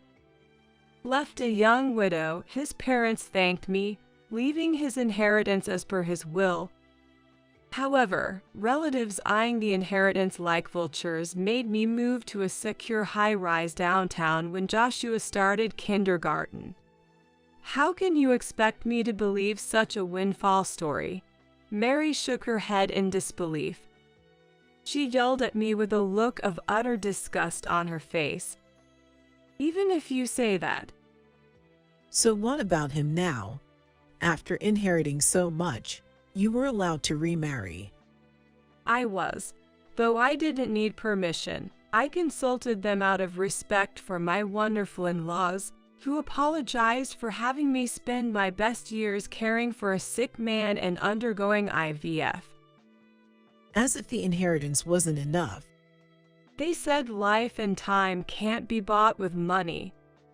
My kind in-laws, who had lost their beloved son to illness, understood the value of time and life well. They must have been touched by their wealth. After moving to the city center, I found myself exhausted from solo parenting, a stark contrast to the life surrounded by my in-laws. That's when I reconnected with Mike, a junior from college who had admired me. He became a great help to me, overwhelmed as I was. As he came and went, gradually Joshua grew fond of him. And I found myself wishing he would stay with us permanently, so I proposed. My in-laws described Mike as apparently harmless to anything but academics. Their support, rather than opposition, was probably also to deter relatives who were pushing their candidates for remarriage. So, you're the only one getting a good deal. Mary started to say when my phone's ringtone interrupted her. A call at this time meant, ah. I switched the phone to speaker mode after answering. Hello, Sarah. I was worried because you hadn't replied to my messages. Are you okay? Mary groaned on the spot. Mom, I'm fine. Good. I thought I heard a noise like stepping on a frog. Is Mary there by any chance? Yes, she is. I looked at Mary with a full smile. Mom, why do you know this place? You always forget what you've said after 3 steps. Didn't you say you were going to your sister's place? Terrible. Why do you treat my sister differently even though we're both your daughters? Mary yelled at the phone, genuinely angry. What? As if you have the right to say that. After you left, Sarah marrying into the Brown family ended the terrible rumors surrounding our family. It wasn't quite being outcasts. but Dad's prominent position in the company only made the rumors worse. That situation lasted only 2 years thanks to Sarah. The Brown family helped a lot, saving our neighbors, relatives, and Dad's company factions. You were about to ruin all Dad's hard work and progress in the city's most important company. That's your problem. I never asked him to succeed. Yet, we could attend a private college in the city because of that. Yeah, but that doesn't mean you get to hold it over me. Well, maybe you're right about that, Mary, but what about the child you had in your belly back then? Mom's voice turned cold as she asked Mary. What? You ran off with your partner because you were pregnant. What happened to that child? He took the child with him. I managed to contact him. No, groaned Mary. I got his number when I looked for your whereabouts through the Brown family connection. My mom told me so. He apologized for running away and thanked me for the divorce. He may not have been great at making money, but he was a better person than you. He's working somewhere far away to pay off his debts alone. Alone? I asked Mom. Yes, alone. You can guess what that means, Sarah. Mom had mentioned that the child Mary brought was in a terrible state. I quickly turned to Mary. You, the child. Stop it. Why are you looking at me like that? Mom mentioned that the daughter you left with her was terribly malnourished. That's because things have been tough lately. Tough for someone carrying that kind of bag. I pointed to the bag thrown on the living room table. It's clearly a designer brand, isn't it? I bought it 2 or 3 years ago. Mom said she is just a year younger than Joshua, yet she looks like she's in preschool, right, Mom? Yes, she is. My mom's voice grew even lower. Her name is Ava, right? Has she been attending kindergarten or school regularly? She seems a bit delayed in her speech. Of course, she has. Grandma, is Mom over there? A frail voice came from the other end. Yes, Ava, do you want to talk to Mom? No. I definitely don't want to go back. I don't want to go back to Mom's. Ava, Mary's daughter, started crying on the other end. I don't want to end up like my sister. I see. The grim reality seemed to hide behind those words. We've been talking for a bit. She seems to have had an older sister. My mom hinted at something in the past tense. So, what happened? I don't know anything about that. Mary hastily tried to grab her bag and clothes. You can't. But Mike grabbed her arm, and Joshua secured the bag and clothes. Then, turning to another phone. Grandpa, now's the time. With that signal, the front door opened. Police. We received a report of trespassing and assault, and allegations of child abuse. We are here to detain the woman involved. Sarah, good job buying us time. Dad. The police, about 3 of them, secured Mary on the spot. Are you all right, Miss Smith? Yes, I am fine. The concierge was also standing by the entrance. The one who had opened the door. It's been a while, Mary. Dad. One of the officers took the clothes and bag from Joshua. A blanket, likely brought in advance, was draped over Mary since they couldn't dress her in those clothes right away. Pointing to the bag, Mike said, "I haven't checked inside, but I believe it contains sleeping pills. I'll be coming along for a blood test. I have a resistance, but it should still be in my system. We appreciate your cooperation. Then, over the phone, my mom asked me to switch to camera mode. The camera revealed my mom holding a small girl in her arms. Officers, this woman seems to have subjected her first child to terrible treatment, leading to the loss of a small life, our first grandchild. Ava was wearing clothes that Joshua had outgrown long ago. My parents still had Joshua's clothes from when he was little. Joshua, who was quite big for his age when he was about to enter kindergarten. His old clothes fits on his cousin, Ava. I saw his thin, bony wrists through the cuffs. That's my old clothes. Hi, are you Ava? Joshua gently spoke to his cousin over the screen. This is the kindness he received from his biological dad. Yes. Who are you?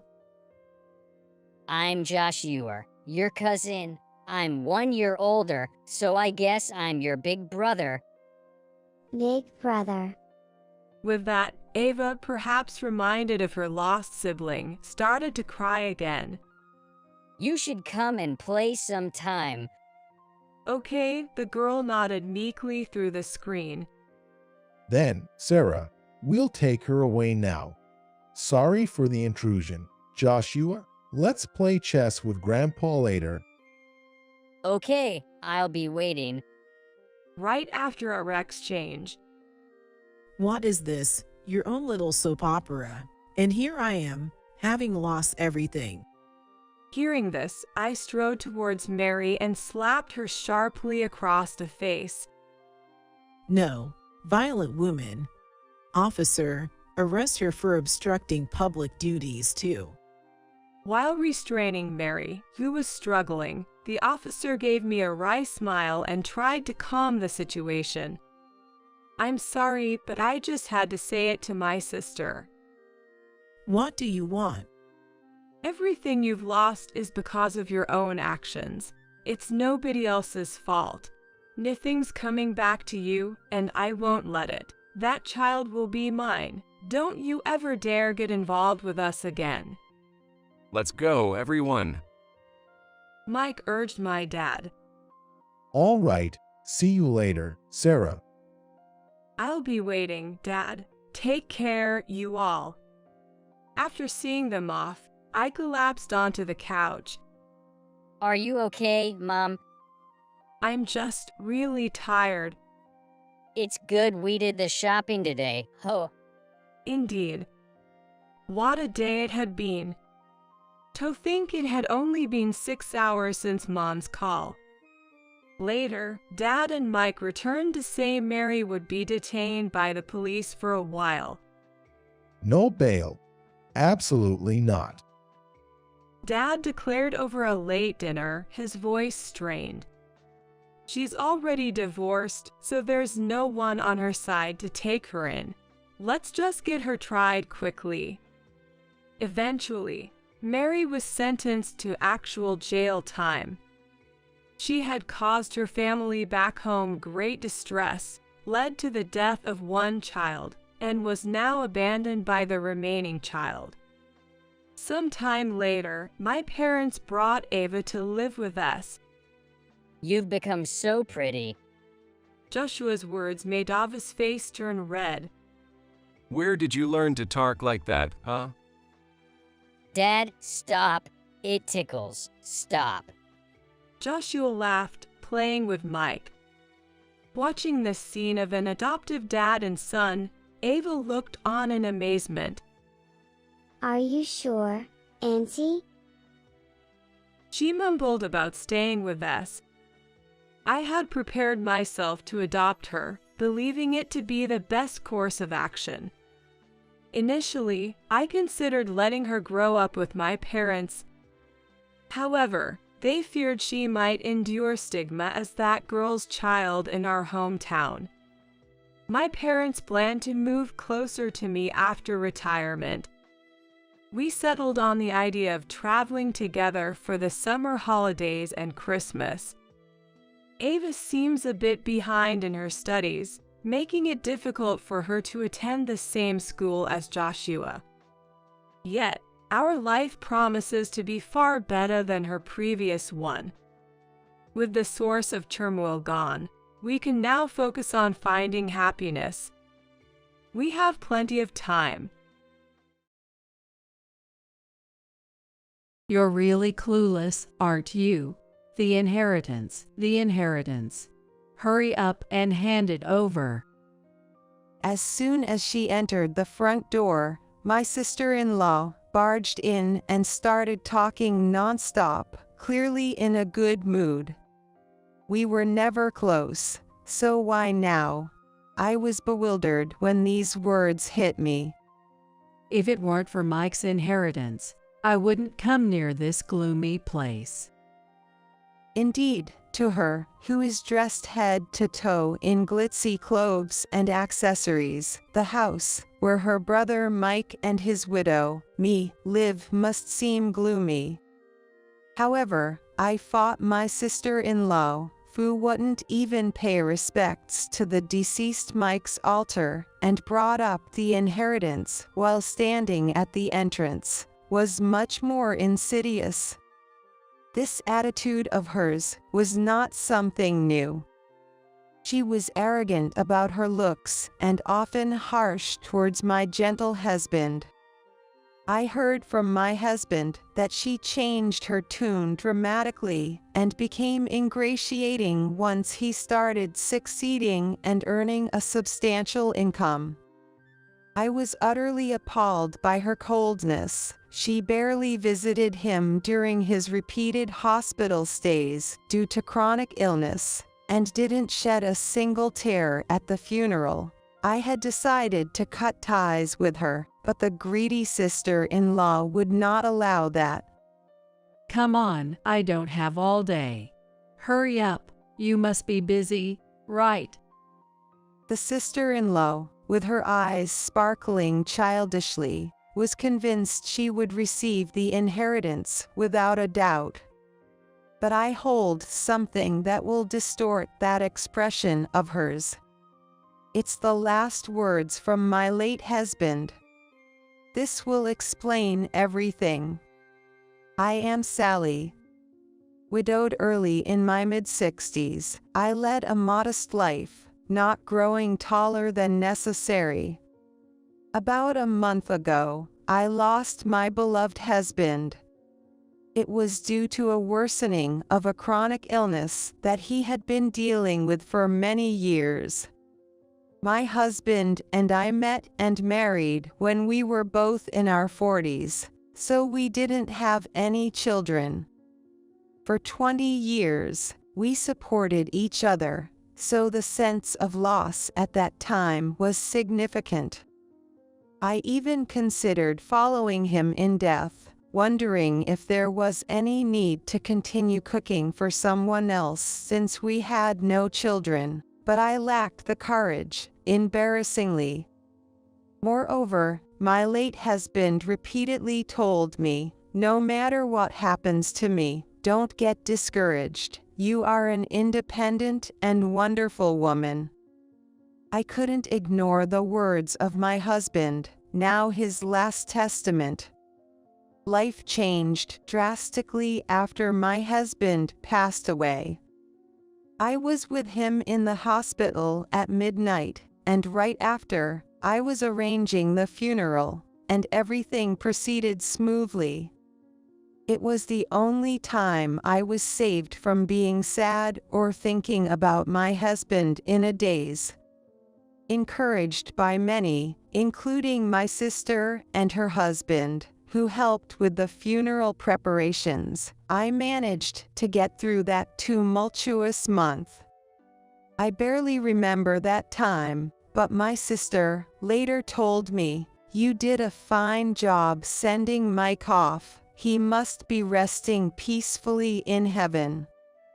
Despite the initial confusion and stress that made me ill for a few days, not everything was bad.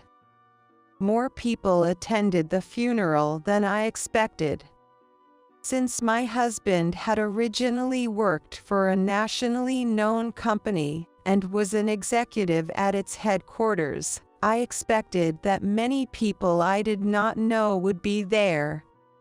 Indeed, the people from the company who attended the ceremony spoke highly of my husband's good character, and even sent him off with tears in their eyes. There were even attendees who flew in from international branches, sharing how they often went out for drinks when my husband visited their locations.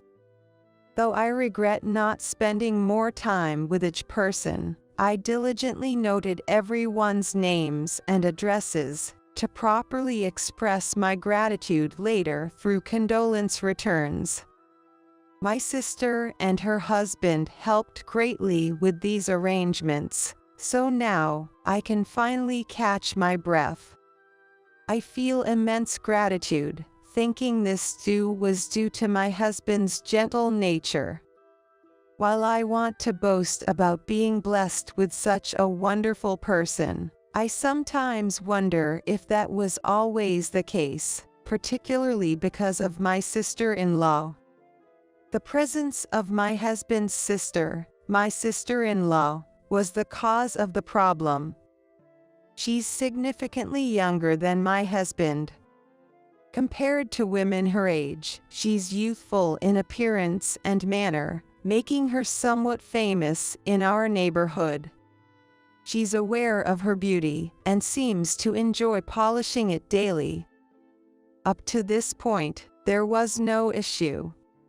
She's 58, so not exactly young, and I can't help but think she shouldn't be wearing mini skirts and showing off her legs anymore, but that's not really for me to judge, so I don't worry about it. The problem is that she always finds a way to make snide remarks to me. I'm not as pretty as she is, nor do I have the enthusiasm for yoga or spa visits. Sally, you always look so dowdy. Aren't you embarrassed to be such a country bumpkin? Mike was wealthy, so why didn't he marry someone more beautiful? She greets me with such insults and scrutinizes everything I wear as if appraising its value. What's with using a no-name brand bag at your age? And those shoes. How long have you had them? You were wearing them the last time we met, weren't you? Sloppy people can be spotted by their accessories, even if their clothes are decent. I can tell right away. Doesn't Mike buy you anything? He's not into material things, so if you ask, he'd probably buy them, right?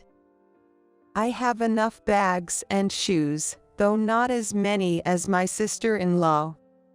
If she calls me sloppy, so be it, but I've always been someone who doesn't shop much. In fact, I make it a point to throw away something old whenever I buy something new. So my house is rather Spartan. On anniversaries and birthdays, when asked by my husband if I wanted anything, I would without hesitation plan a trip. To me, objects can be bought anytime, but memories are priceless and irreplaceable. Now that my husband is gone, I'm glad I continued making that choice. Every time my sister-in-law made a snide comment, I would hint at this belief, but she would just scoff. Mike wasn't much to look at either, so in that sense, you were a good match, right? But grabbing such a man to marry must mean you were after his money, weren't you? No matter the insult, she always concluded with this. This is what troubles me about her. She insists I married my husband for his money and spreads this among relatives. Indeed, There were many women who approached my husband with that intent. He wasn't into gambling or nightlife, his only hobby was fishing, so I vividly remember being surprised by his savings when we got married. But I never had the intention to live lavishly off it. At that time, I too had a 20-year career with my company and had a decent amount of savings, not as much as my husband, but substantial.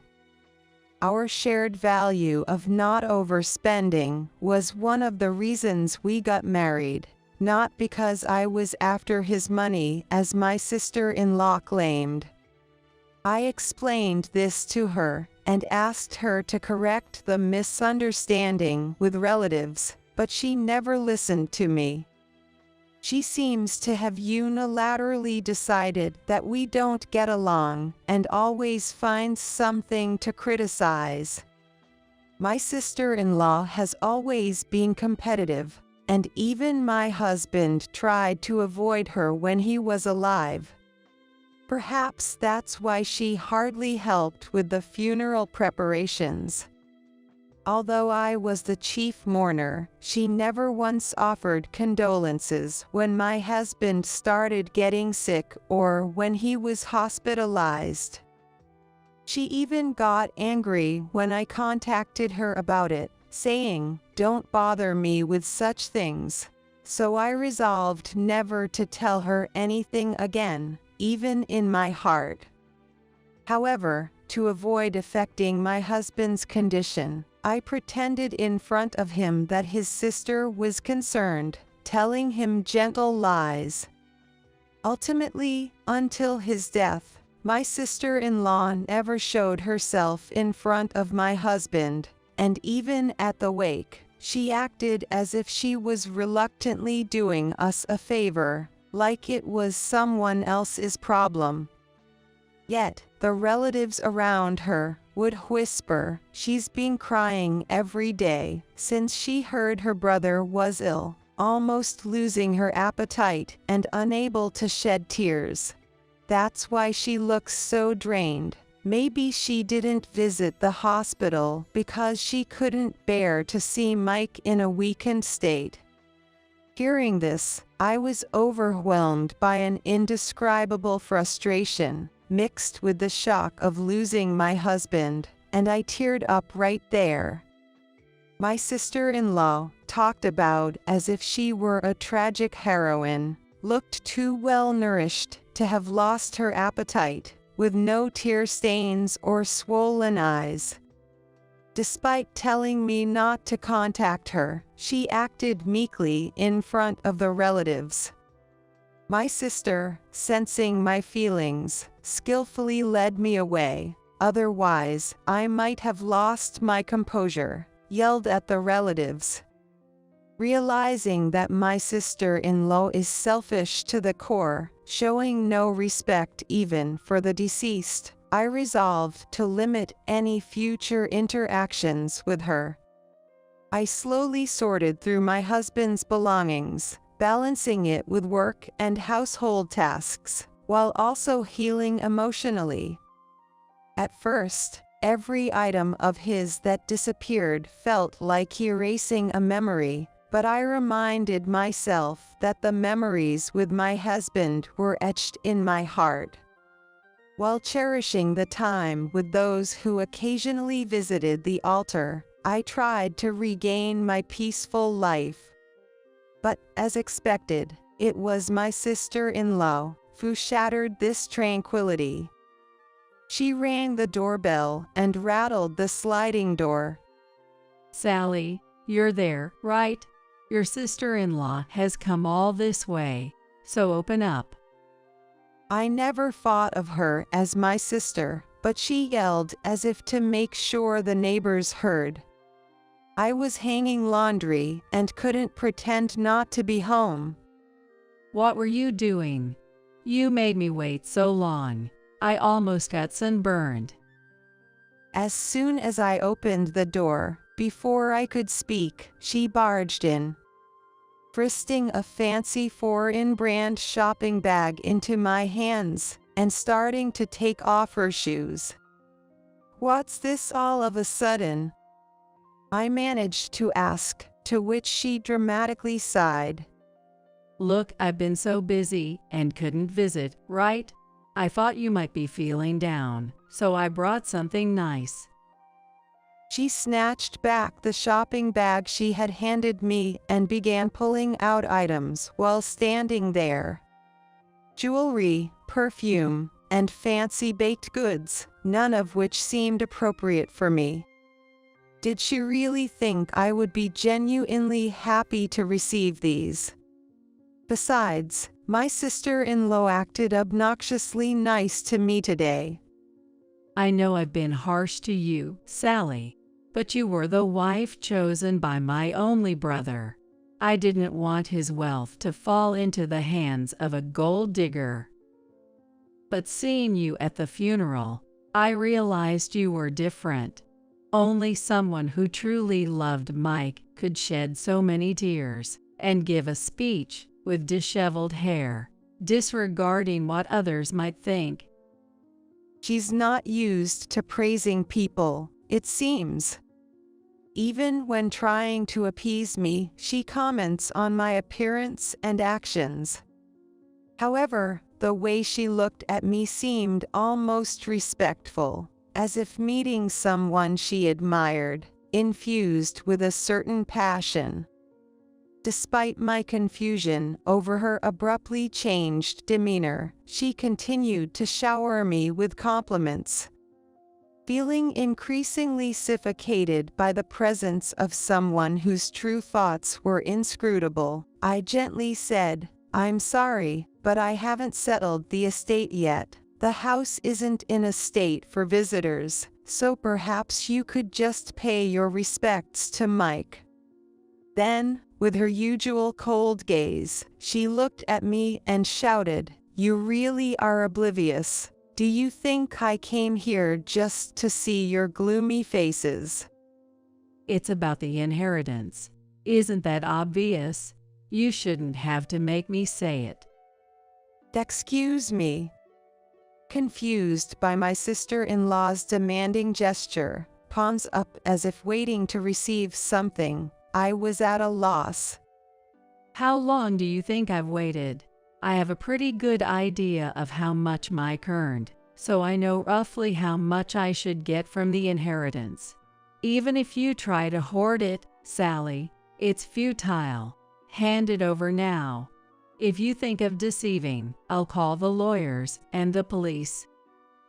The division of property is being handled by the lawyers, so there's no deceiving here. "Don't play dumb. I'm entitled to half of the inheritance. It's supposed to be split between you and me, right?" I tilted my head at my sister-in-law, who was screaming with her face beet red. I had heard from the lawyer that siblings of the deceased are entitled to a quarter of the estate, which is divided further if there are more siblings. Since my husband and his sister were the only siblings, she would normally receive a quarter of the money. However, my husband often spoke about this issue before he died, pondering what to do. No wonder, as his sister had mocked his looks since childhood, and along with their parents, who favored the beautiful sister, seemed to have bullied him. To prove them wrong, my husband studied hard, earned scholarships, worked part-time, attended a top-tier university, and secured a job at a major company, eventually becoming very successful. That was about all he shared about himself, indicating he must have had a tough life before. Indeed, anyone would be troubled by the thought of the estate passing to such a sister. I, having been consulted about this, urged that the final decision was his to make. I only learned of my husband's decision after he passed away. Unaware of all this, my sister-in-law changed her tone drastically. So you, just a wife, are going to take most of the inheritance. You're a money grubber too. I always thought it was suspicious, you marrying that plain man after turning 40. The only reason to spend a life with someone who has nothing but money is clear. Listening quietly, what about love? What about values? It's all just talk in the end.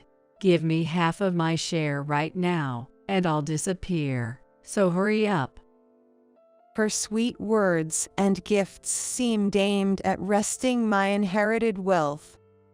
Given her constant antagonism, I had suspected some ulterior motive.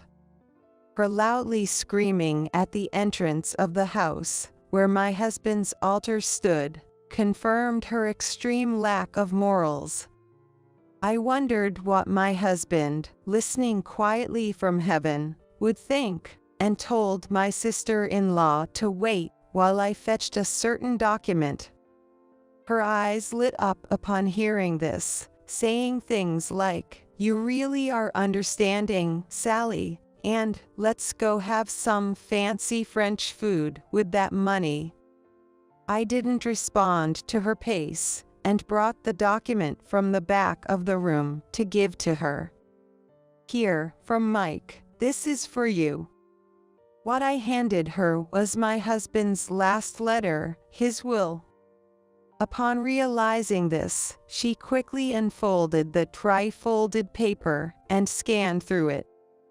Her perfectly symmetrical eyebrows moved up and down, clearly showing her disturbance at the letter's content. What does this mean? I didn't know anything about this. Her ignorance was her own fault for never trying to see her brother. I almost spoke out, but she slumped down weakly, likely not to grasp my words. The will stated that my husband shall inherit all his property to me. As a final act of gratitude to his wife, who had supported him in every way, leading a peaceful and fulfilling life together, he dedicated everything he had to me, leaving behind a letter so passionately worded it was almost embarrassing to read aloud. Reading this, I felt a warm surge of emotion, realizing that even in illness, my husband had thought of me, even though the main goal was to leave not a penny to his sister. In the end, there was absolutely no money left for the sister-in-law. The answer was clear, but my sister-in-law, staring into space, muttered, "What does this mean?" With her face pale, she was unresponsive to anything I said, so I almost had to force her out of the door and quickly locked it behind her. Through the door's window glass, I could faintly see her shadow swaying from side to side, dragging her body away.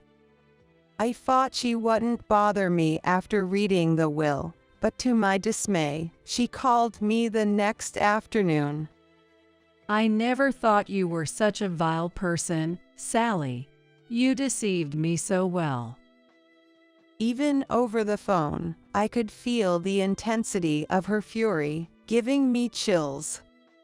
But I hadn't done anything wrong, and I didn't deserve to be called wicked by her. I was about to respond, but she cut me off. You think you've got the upper hand by pushing me down. Well, too bad, because you're about to see your face twist in agony. This is your punishment for angering me. I won't forgive you even if you beg. I vaguely understood she was talking about the inheritance, but I had no idea what she meant by me feeling pain or begging. Silenced by confusion, she mistook my silence for fear and began to laugh loudly. See, it's too late for apologies. I'd love to see you now, but I'm busy. I've just secured an appointment with my lawyer. She boasted as if victorious, but I couldn't understand why she needed to see a lawyer or why she was telling me this. Instead of bothering me, she should just stick to her usual activities like yoga or spa treatments. I fought absent-mindedly. Then she yelled, "Don't you get the situation? Talking to you just frustrates me, which is bad for my beauty." I'm not satisfied with the estate division, so I'm preparing to file a complaint. I don't know if you and Mike schemed alone, but a wife taking all the inheritance is unheard of. It's against the law. You can't just show Mike's will and expect me to shut up. You don't have a shred of conscience to use your sick husband just for your own gain. I have a right to my inheritance, and I'm going to claim it. Apparently, she believed I was plotting to monopolize the inheritance. Thinking I had influenced Mike to write the will, I couldn't stay silent. "It's a waste of time for you." Mike personally handed that will to the lawyer. I only read it afterward, and I couldn't have tampered with it. Also, the lawyer said, "You have no claim to the inheritance, so I think it's best you don't bother, as they won't take your case seriously." Her voice grew louder, possibly infuriated by my calm response. What's with that tone? You won't be so composed for long. Just keep sitting pretty. I'm serious. I've called several times since yesterday and finally got an appointment. The lawyer must recognize my determination. They are on my side and can even get me compensation from you. With a villain-like line, "Remember this," she hung up the phone.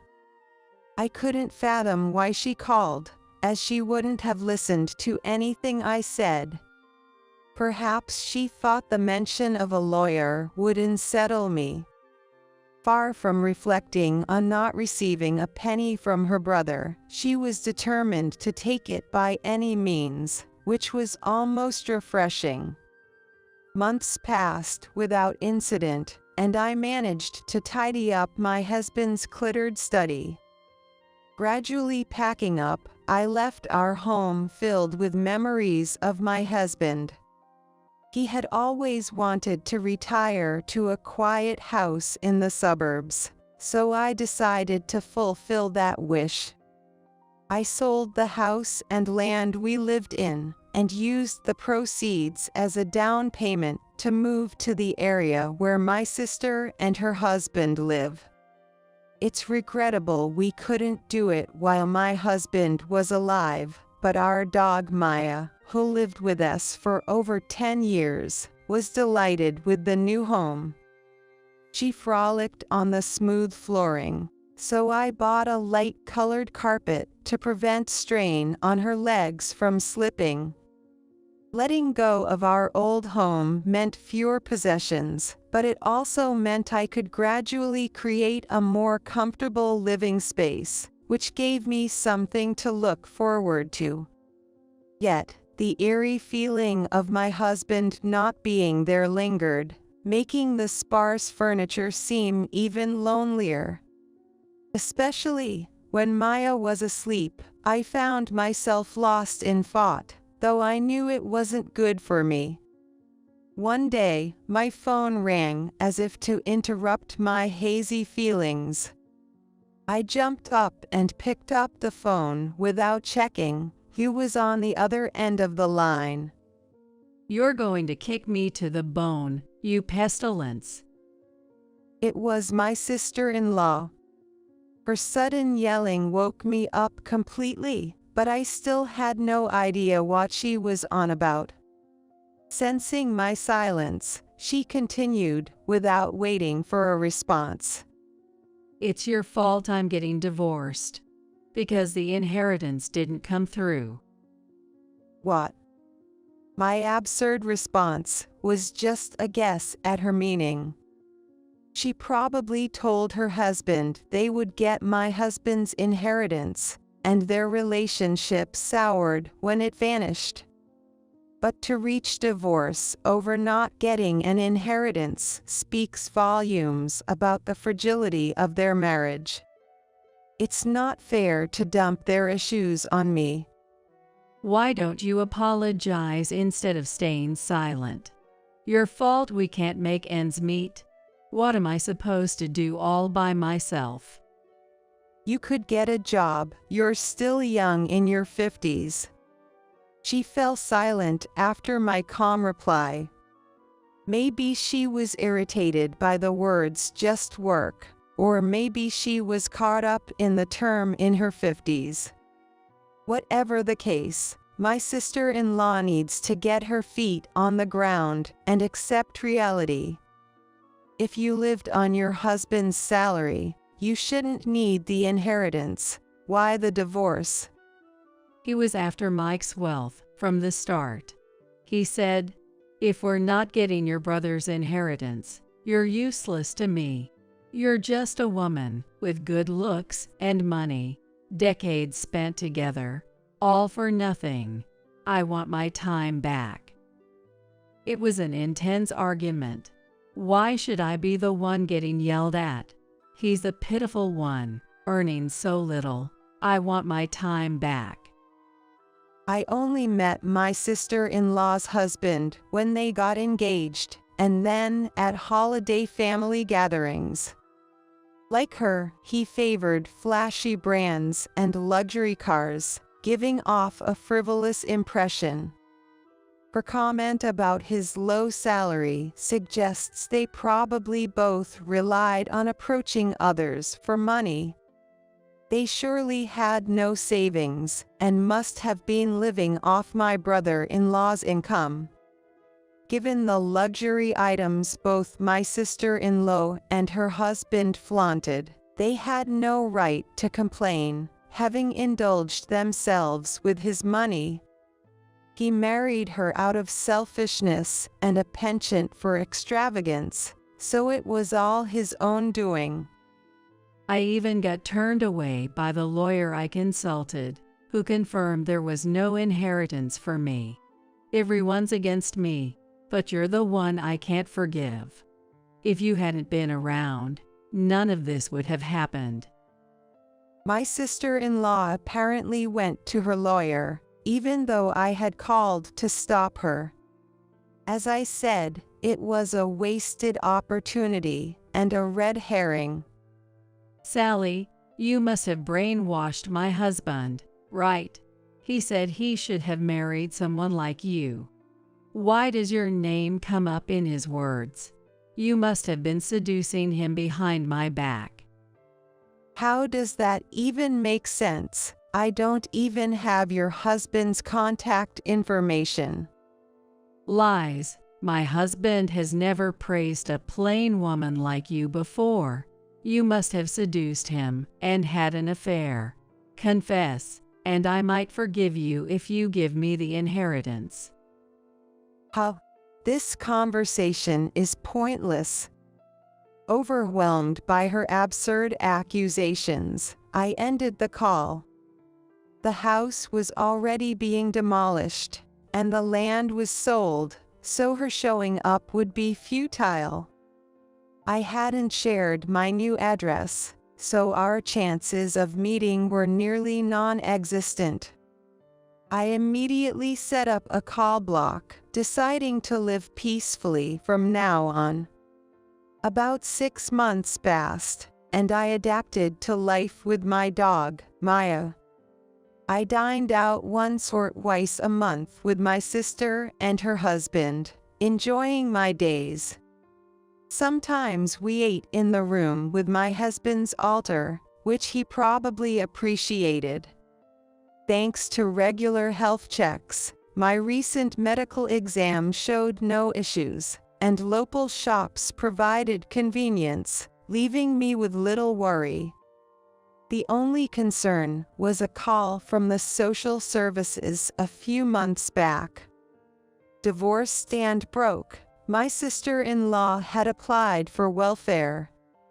However, officials stated she couldn't receive it if she had family to assist, but relatives who once flattered her unanimously refused to help.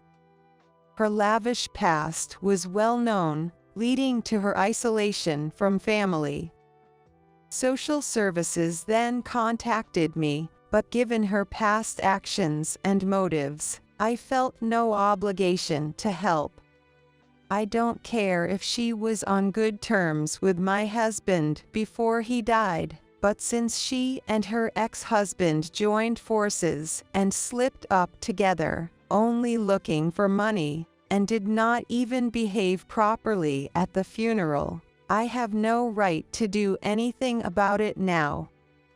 I hope that she will reflect on her actions and live her life, since she herself became addicted to money, even though she had always said that I was just after money. I don't know what happened after that. According to rumors, my sister-in-law got into trouble at the job she finally found and resigned in a flash.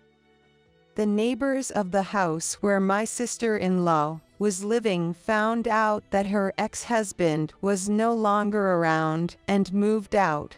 When they found out about the mature divorce, which could be taken as a lie or a truth, no one around me knew how my sister-in-law was living or where she was, and I gradually forgot about her because I myself was not interested. Having regained peace of mind, I spent more time with Maya than ever before. Maya, who had always been quiet like my husband, stopped barking as she got older, and I was worried about her. My sister, who had always been a dog lover, must have grown attached to Maya as she often took care of her, because one day she suddenly contacted me to tell me that she had gotten a puppy. I excitedly went to my sister and her husband's house, and was greeted by him. Immediately, Maya's eyes lit up as she walked up to the puppy and looked at it with delight as it bounced around. I watched the scene with a smile on my face, hoping he would become a good friend to Maya. On the phone, my sister was gloating as usual. She seemed to really enjoy tormenting me and making me feel miserable. I could easily imagine the spiteful smirk on her face. I'm getting married, you know? I'll be expecting a gift of $10,000 from you. The man she's marrying is my ex-fiancé. Yes, incredibly, she stole my fiancé from me. What a terrible woman.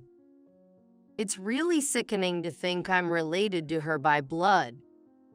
But to me now, she's no enemy. Her gloating is just laughable.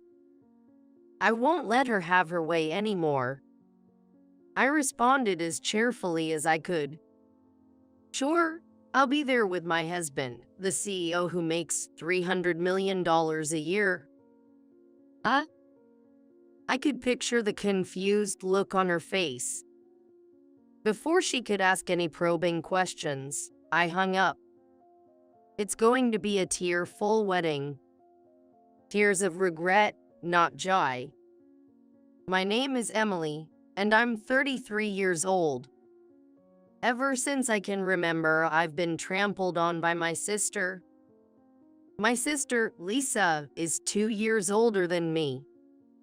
She's capable of doing everything without a hitch, and she's both beautiful and stylish. But in my opinion, her inner self is just vile. She always ridiculed me. I refuse to acknowledge a failure like you as my sister, you know? I still remember her cold gaze. Being looked down upon, the young me was incredibly hurt. I was always made to feel small because everything I did was criticized. Lisa, standing tall and proud, and me, with my back hunched. We were such contrasting sisters. There's no denying Lisa is pretty. Both our parents always fussed over her, the good-looking one. Meanwhile, plain old me was ignored. The difference in treatment was clear. Looking back, it's like we were the very embodiment of light and shadow. Lisa was popular at school, too. She was good at studies and sports, and pretty. Cheerful and bright, she was the center of attention. The typical top of the social hierarchy, her influence at school was huge. You might think I benefited somehow from being her sister, but no, that was far from the case. She despised me for being slow-witted, so I faced losses rather than gains. Don't you dare speak to me at school. I really hate you, you know? It was unbearable hearing her say that in front of everyone. Everyone around me saw me as the family-approved punching bag. There was no smile on my face during my school days. That's for sure. Whenever my sister interacted with me, her attitude was always the worst, and her language was incredibly foul. I was the only one who knew her ugly true nature. I don't think even our parents knew the full extent. In middle school, I stood up to my sister just once. I couldn't just take it anymore. I felt I had to retaliate somehow. Stop taking your stress out on me all the time. What? How dare you, the younger sister, talk back to me? As a result, I ended up being treated even worse than before. It was then that my things began to be used without permission or even thrown away. Whether it was school-related or not, my sister used and treated my belongings however she wanted. Stop it! Please, at least don't mess up my textbooks and stationery. It's your fault for being so cheeky. You need to reflect and apologize. I think our parents must have been aware of the nature of our fights. They must have known that my sister was unilaterally exerting her power and tormenting me, the weaker one. But they did nothing about it.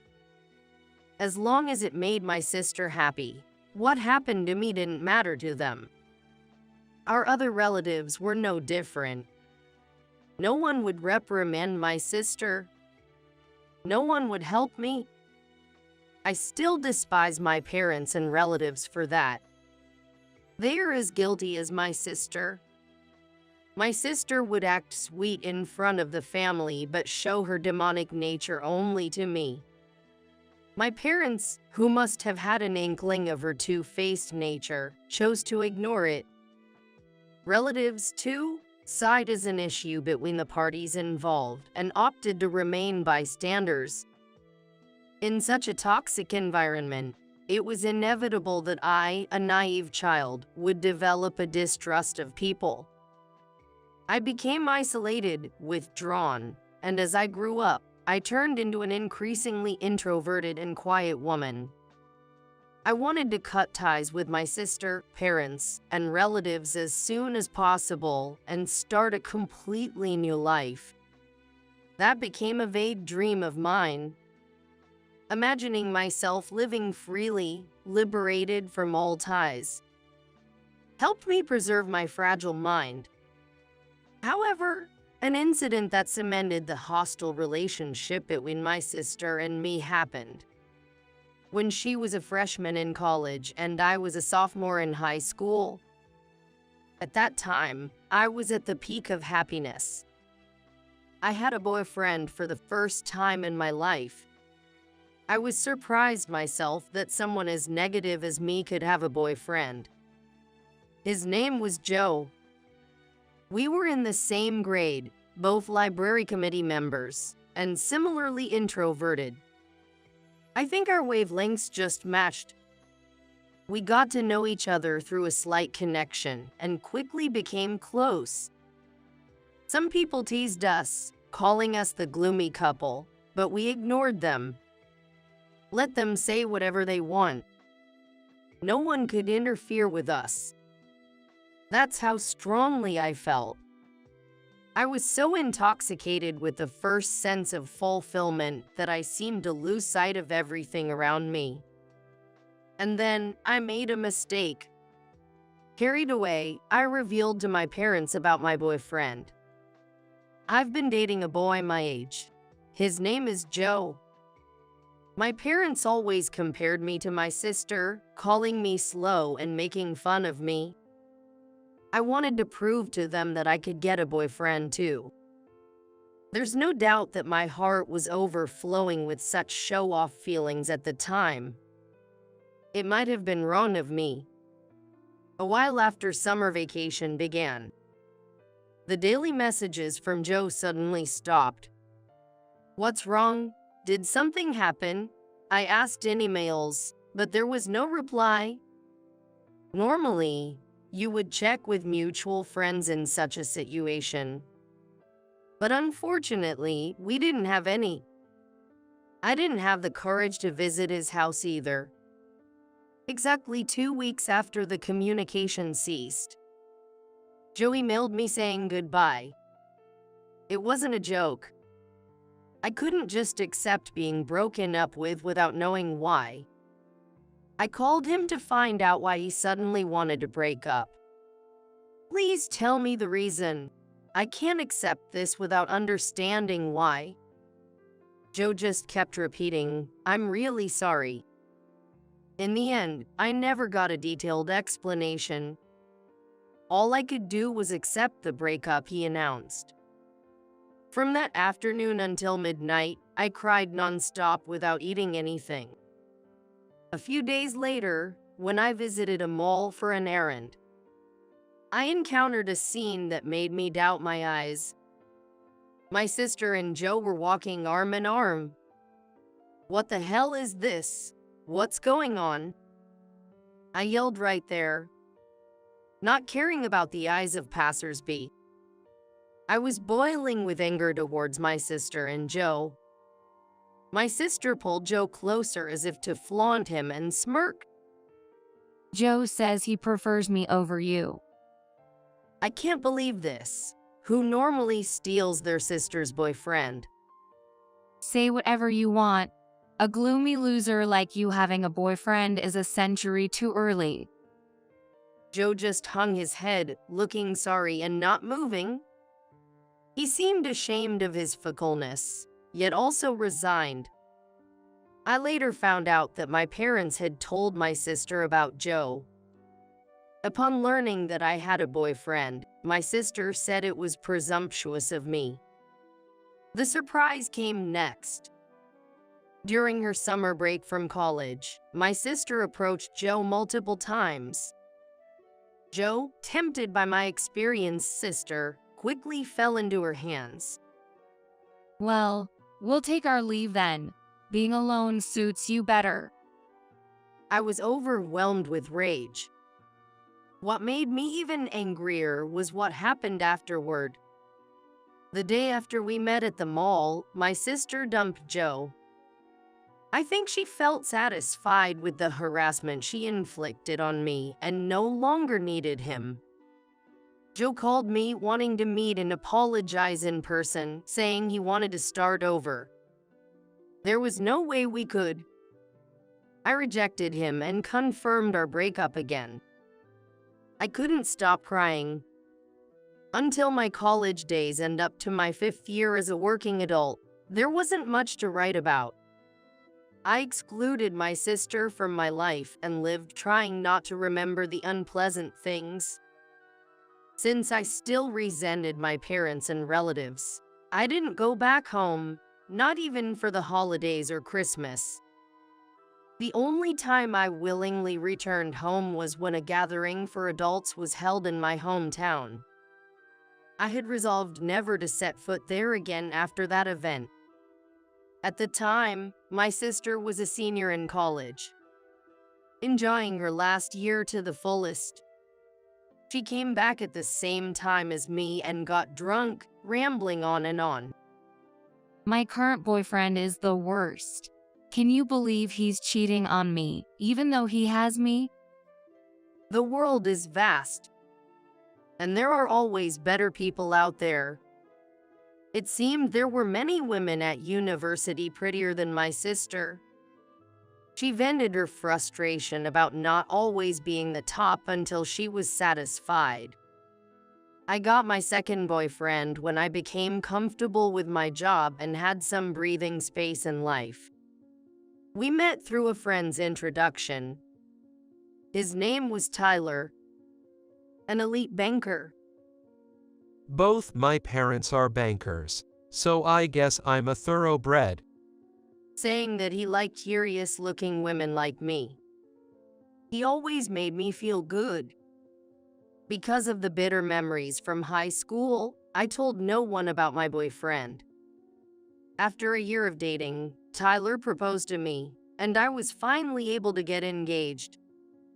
I thought I could finally be happy. I decided not to tell my parents or sister about the engagement. I shared with Tyler and his parents in detail how my family had made me suffer. I thought they would surely sympathize and understand my desire to cut ties with my family. That's what I was thinking, but a few weeks after the engagement, the unbelievable happened again. My sister stole Tyler from me, repeating the nightmare of high school. When I suddenly couldn't contact him, Tyler broke up with me after a while. Emily, I'm sorry. I've fallen for someone else.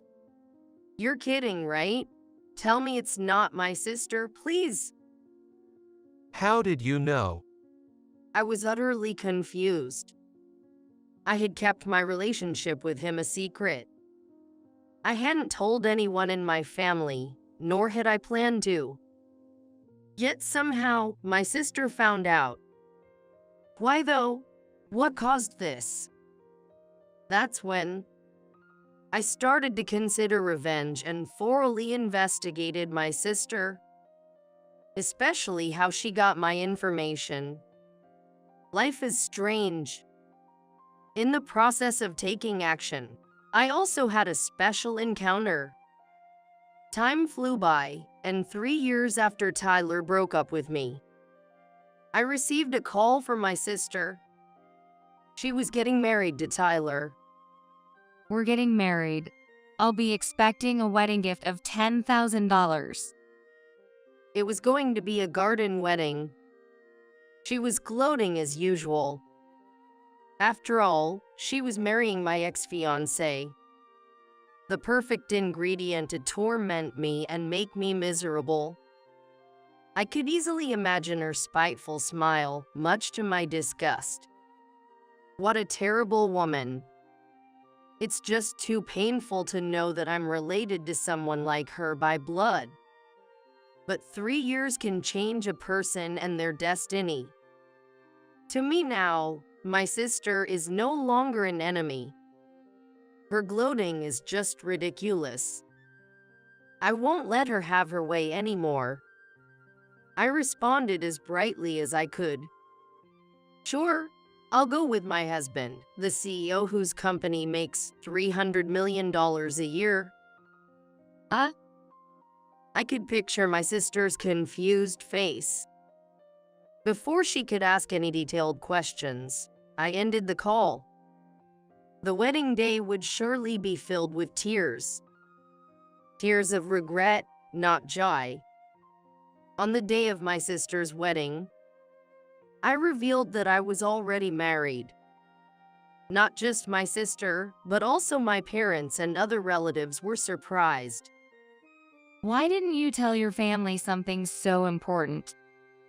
I didn't want to. You weren't the kind of family I felt like contacting. That's the only reason. Everyone was stunned by my blunt response. I felt a sense of satisfaction. Then I called my husband, who was waiting at the edge of the garden. Walking towards me was a tall man with a commanding presence, the very image of a businessman. My husband, James. had turned a near-bankrupt local factory into a global enterprise. He had expanded into many areas, and now the group's annual sales were up to $300 million. James, having achieved great business success, exuded the aura of a victor. He overwhelmed my relatives present there. Nice to meet you all. I am James, Emily's partner. I apologize for the late introduction. Congratulations on your wedding, Lacey. What do you mean, congratulations? How dare you marry someone's sister behind their back? Isn't it common sense to ask for her hand properly? Of course, I intended to do so, but Emily stopped me. I understood why after she explained. Lacey, you're truly despicable. What do you mean despicable? What are you talking about? From childhood, you tormented Emily, and even as teenagers and adults, you stole her boyfriends and flaunted marrying them. Isn't such behavior despicable? Lisa, looking up at the towering James, was at a loss for words, as everything he said was true. The wedding guests started murmuring, turning their attention to the bride's dark side being exposed. James didn't stop, encouraged by my gesture to continue. And it's the same with you, the parents always siding with Lisa and neglecting Emily.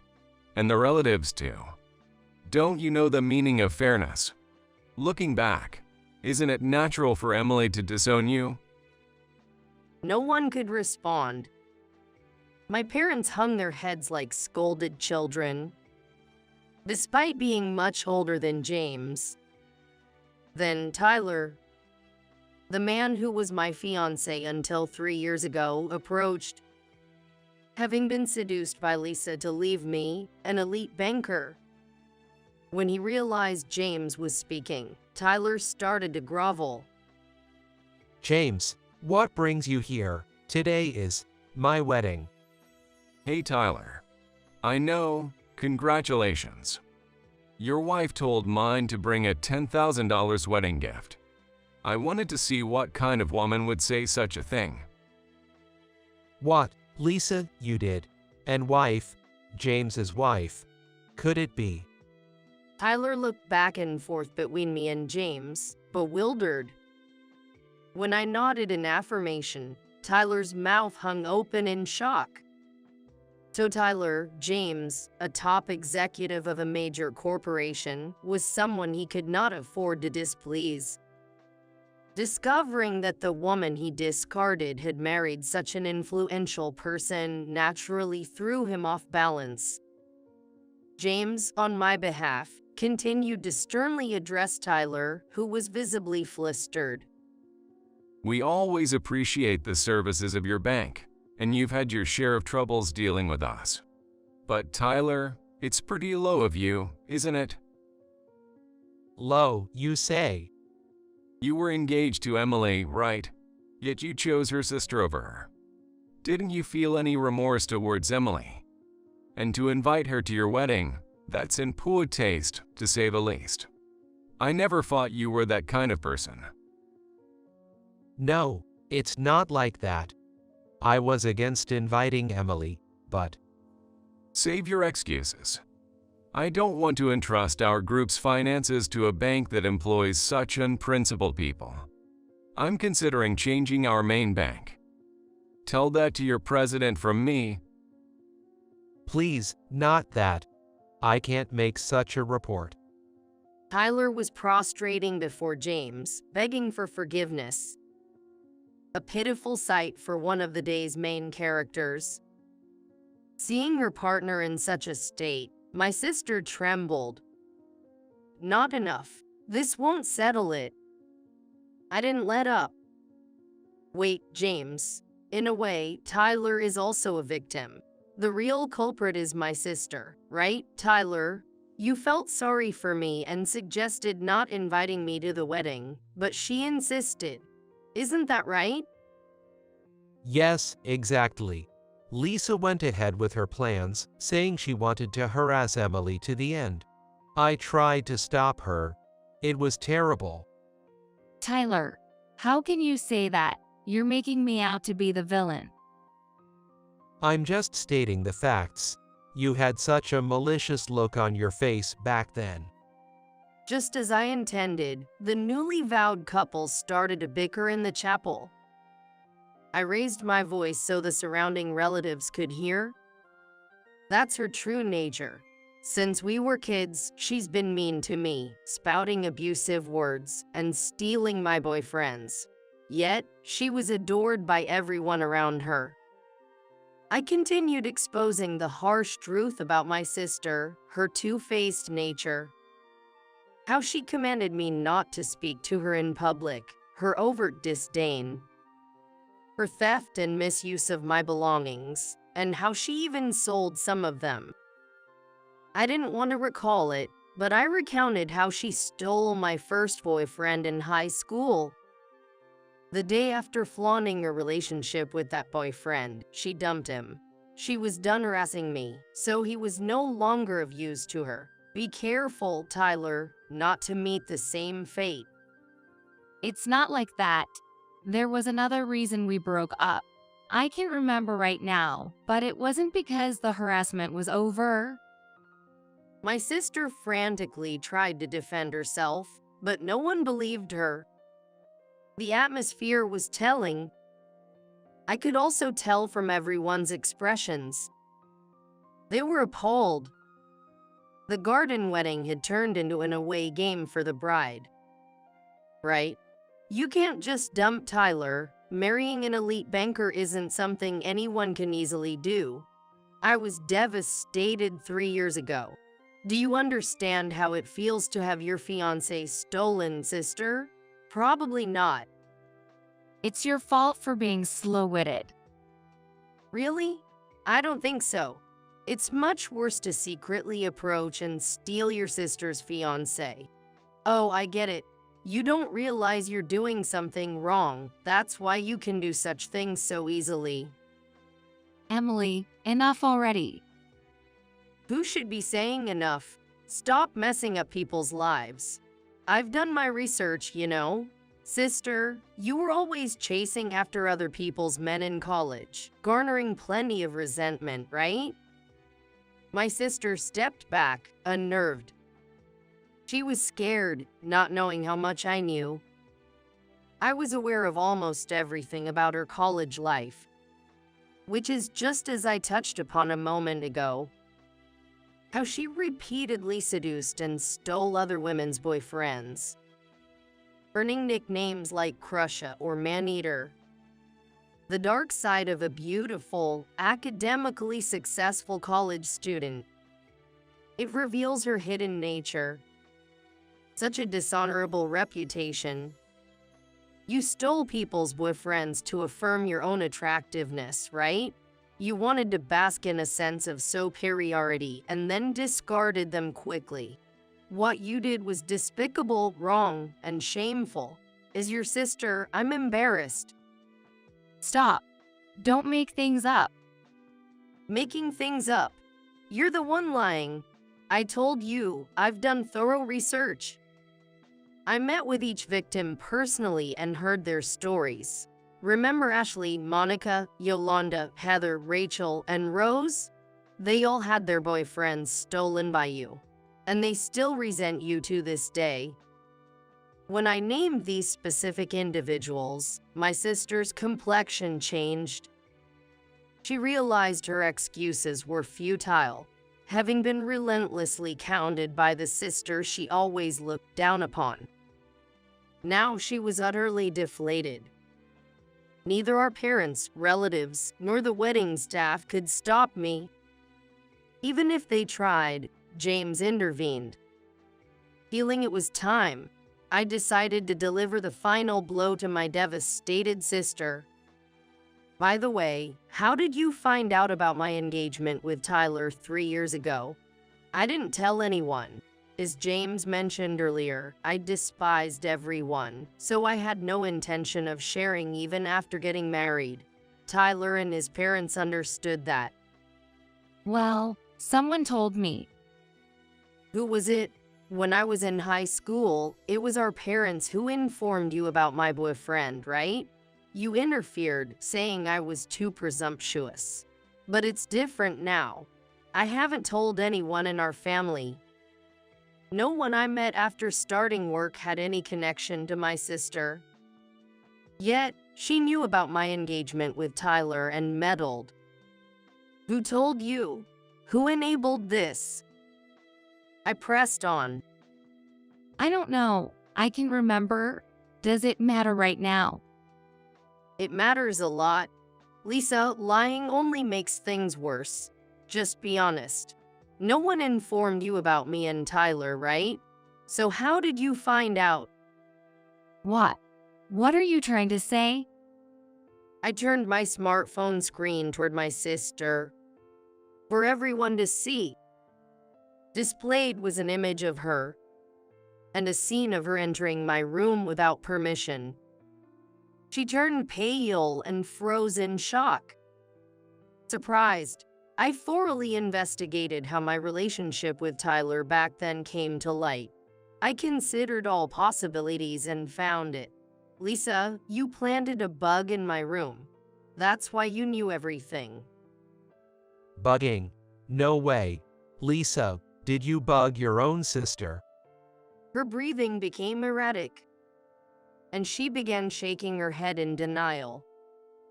She seemed to have an expression that didn't want to admit anything. It's no lie. You would do anything to outdo me and make me miserable. You probably took the key to my room without permission when I visited home once for a gathering. That's why you could come and go as you pleased. I suspect she also found my current address from items I had during that visit. She must have acted while I was in the bathroom or away. Using the information and duplicate key, she later installed the bug in my residence. The bug is still there with your fingerprints, I bet. That's a lie. All a fabrication.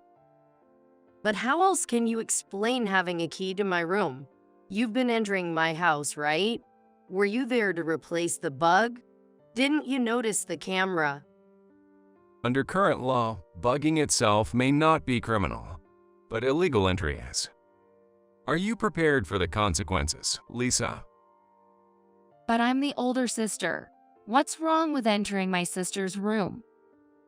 Who had said she couldn't accept such an imperfect sister? Whether you're siblings or not, entering someone's room with a stolen key is a crime.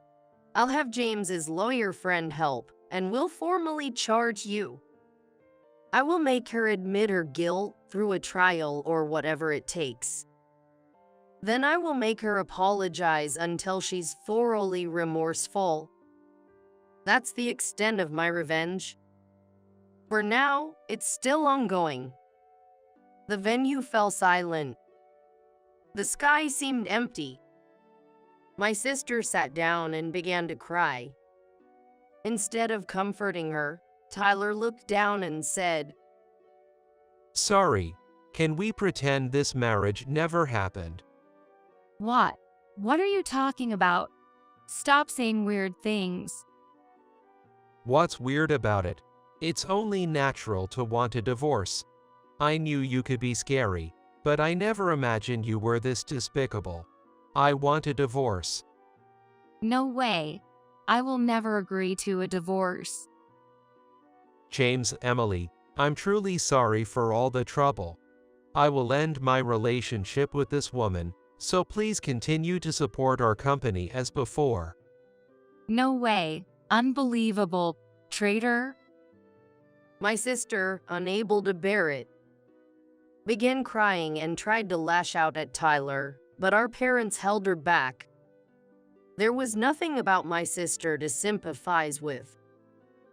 Her faults were clear to anyone listening to our exchange. Her tear-streaked face was grotesquely distorted, almost worth capturing in a photo. Whatever happened to the wedding, I no longer cared. James and I left the scene. Later, James received a call from Tyler, who managed to finalize the divorce for my sister. From Tyler's tone, I could picture my sister's pitiful state. She begged me not to leave her, saying she'd do anything, crying and pleading. It was quite a scene. Tyler recounted, trying desperately to regain our favor. He spoke harshly of my sister, forcing her into agreeing to the divorce. She had brought it upon herself. Frankly, afterward, I sued my sister for trespassing and sought damages for emotional distress. She had worked at a trading company, but the bugging and divorce scandal became known at her workplace, making her position untenable. She resigned, citing personal reasons, and returned to live a slovenly life at our parents' home, according to them. Prompted by relatives, my parents apologized for their past behavior, regretting their preferential treatment of my sister and neglect of me. Like Tyler, they mockingly shared details of my sister's current miserable state.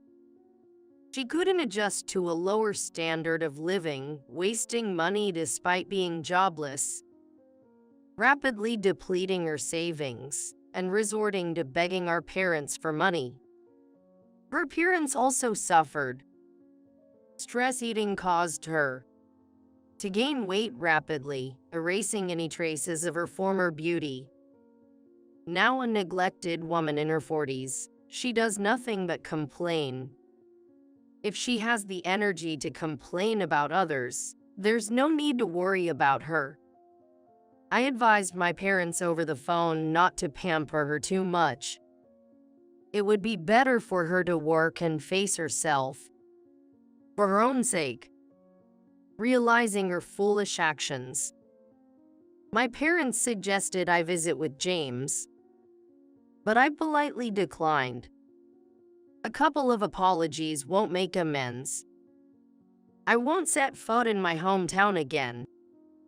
Even as my parents age, they will realize the extent of their mistreatment. They can spend their twilight years regretting and reflecting with their unworthy eldest daughter. Then, I ended the call. I now feel content in my life with James, feeling cherished in a happy marriage. 3 years ago, consumed by hatred, I hired a private investigator to monitor my sister's actions. By chance, James, the company's advisor, was there and sympathized greatly with me. As they say, when one god abandons you, another will pick you up. Life is truly unpredictable. Recently, I discovered I'm pregnant with a boy. Much to James's excitement about having an heir. Since standing my ground at the wedding, my life has been on an upswing, with James continually expanding his business. Both of us are on the rise, it seems. After enduring so much unpleasantness, we aim to be happier than anyone else from now on. For that reason, I'm committed to staying as positive as possible.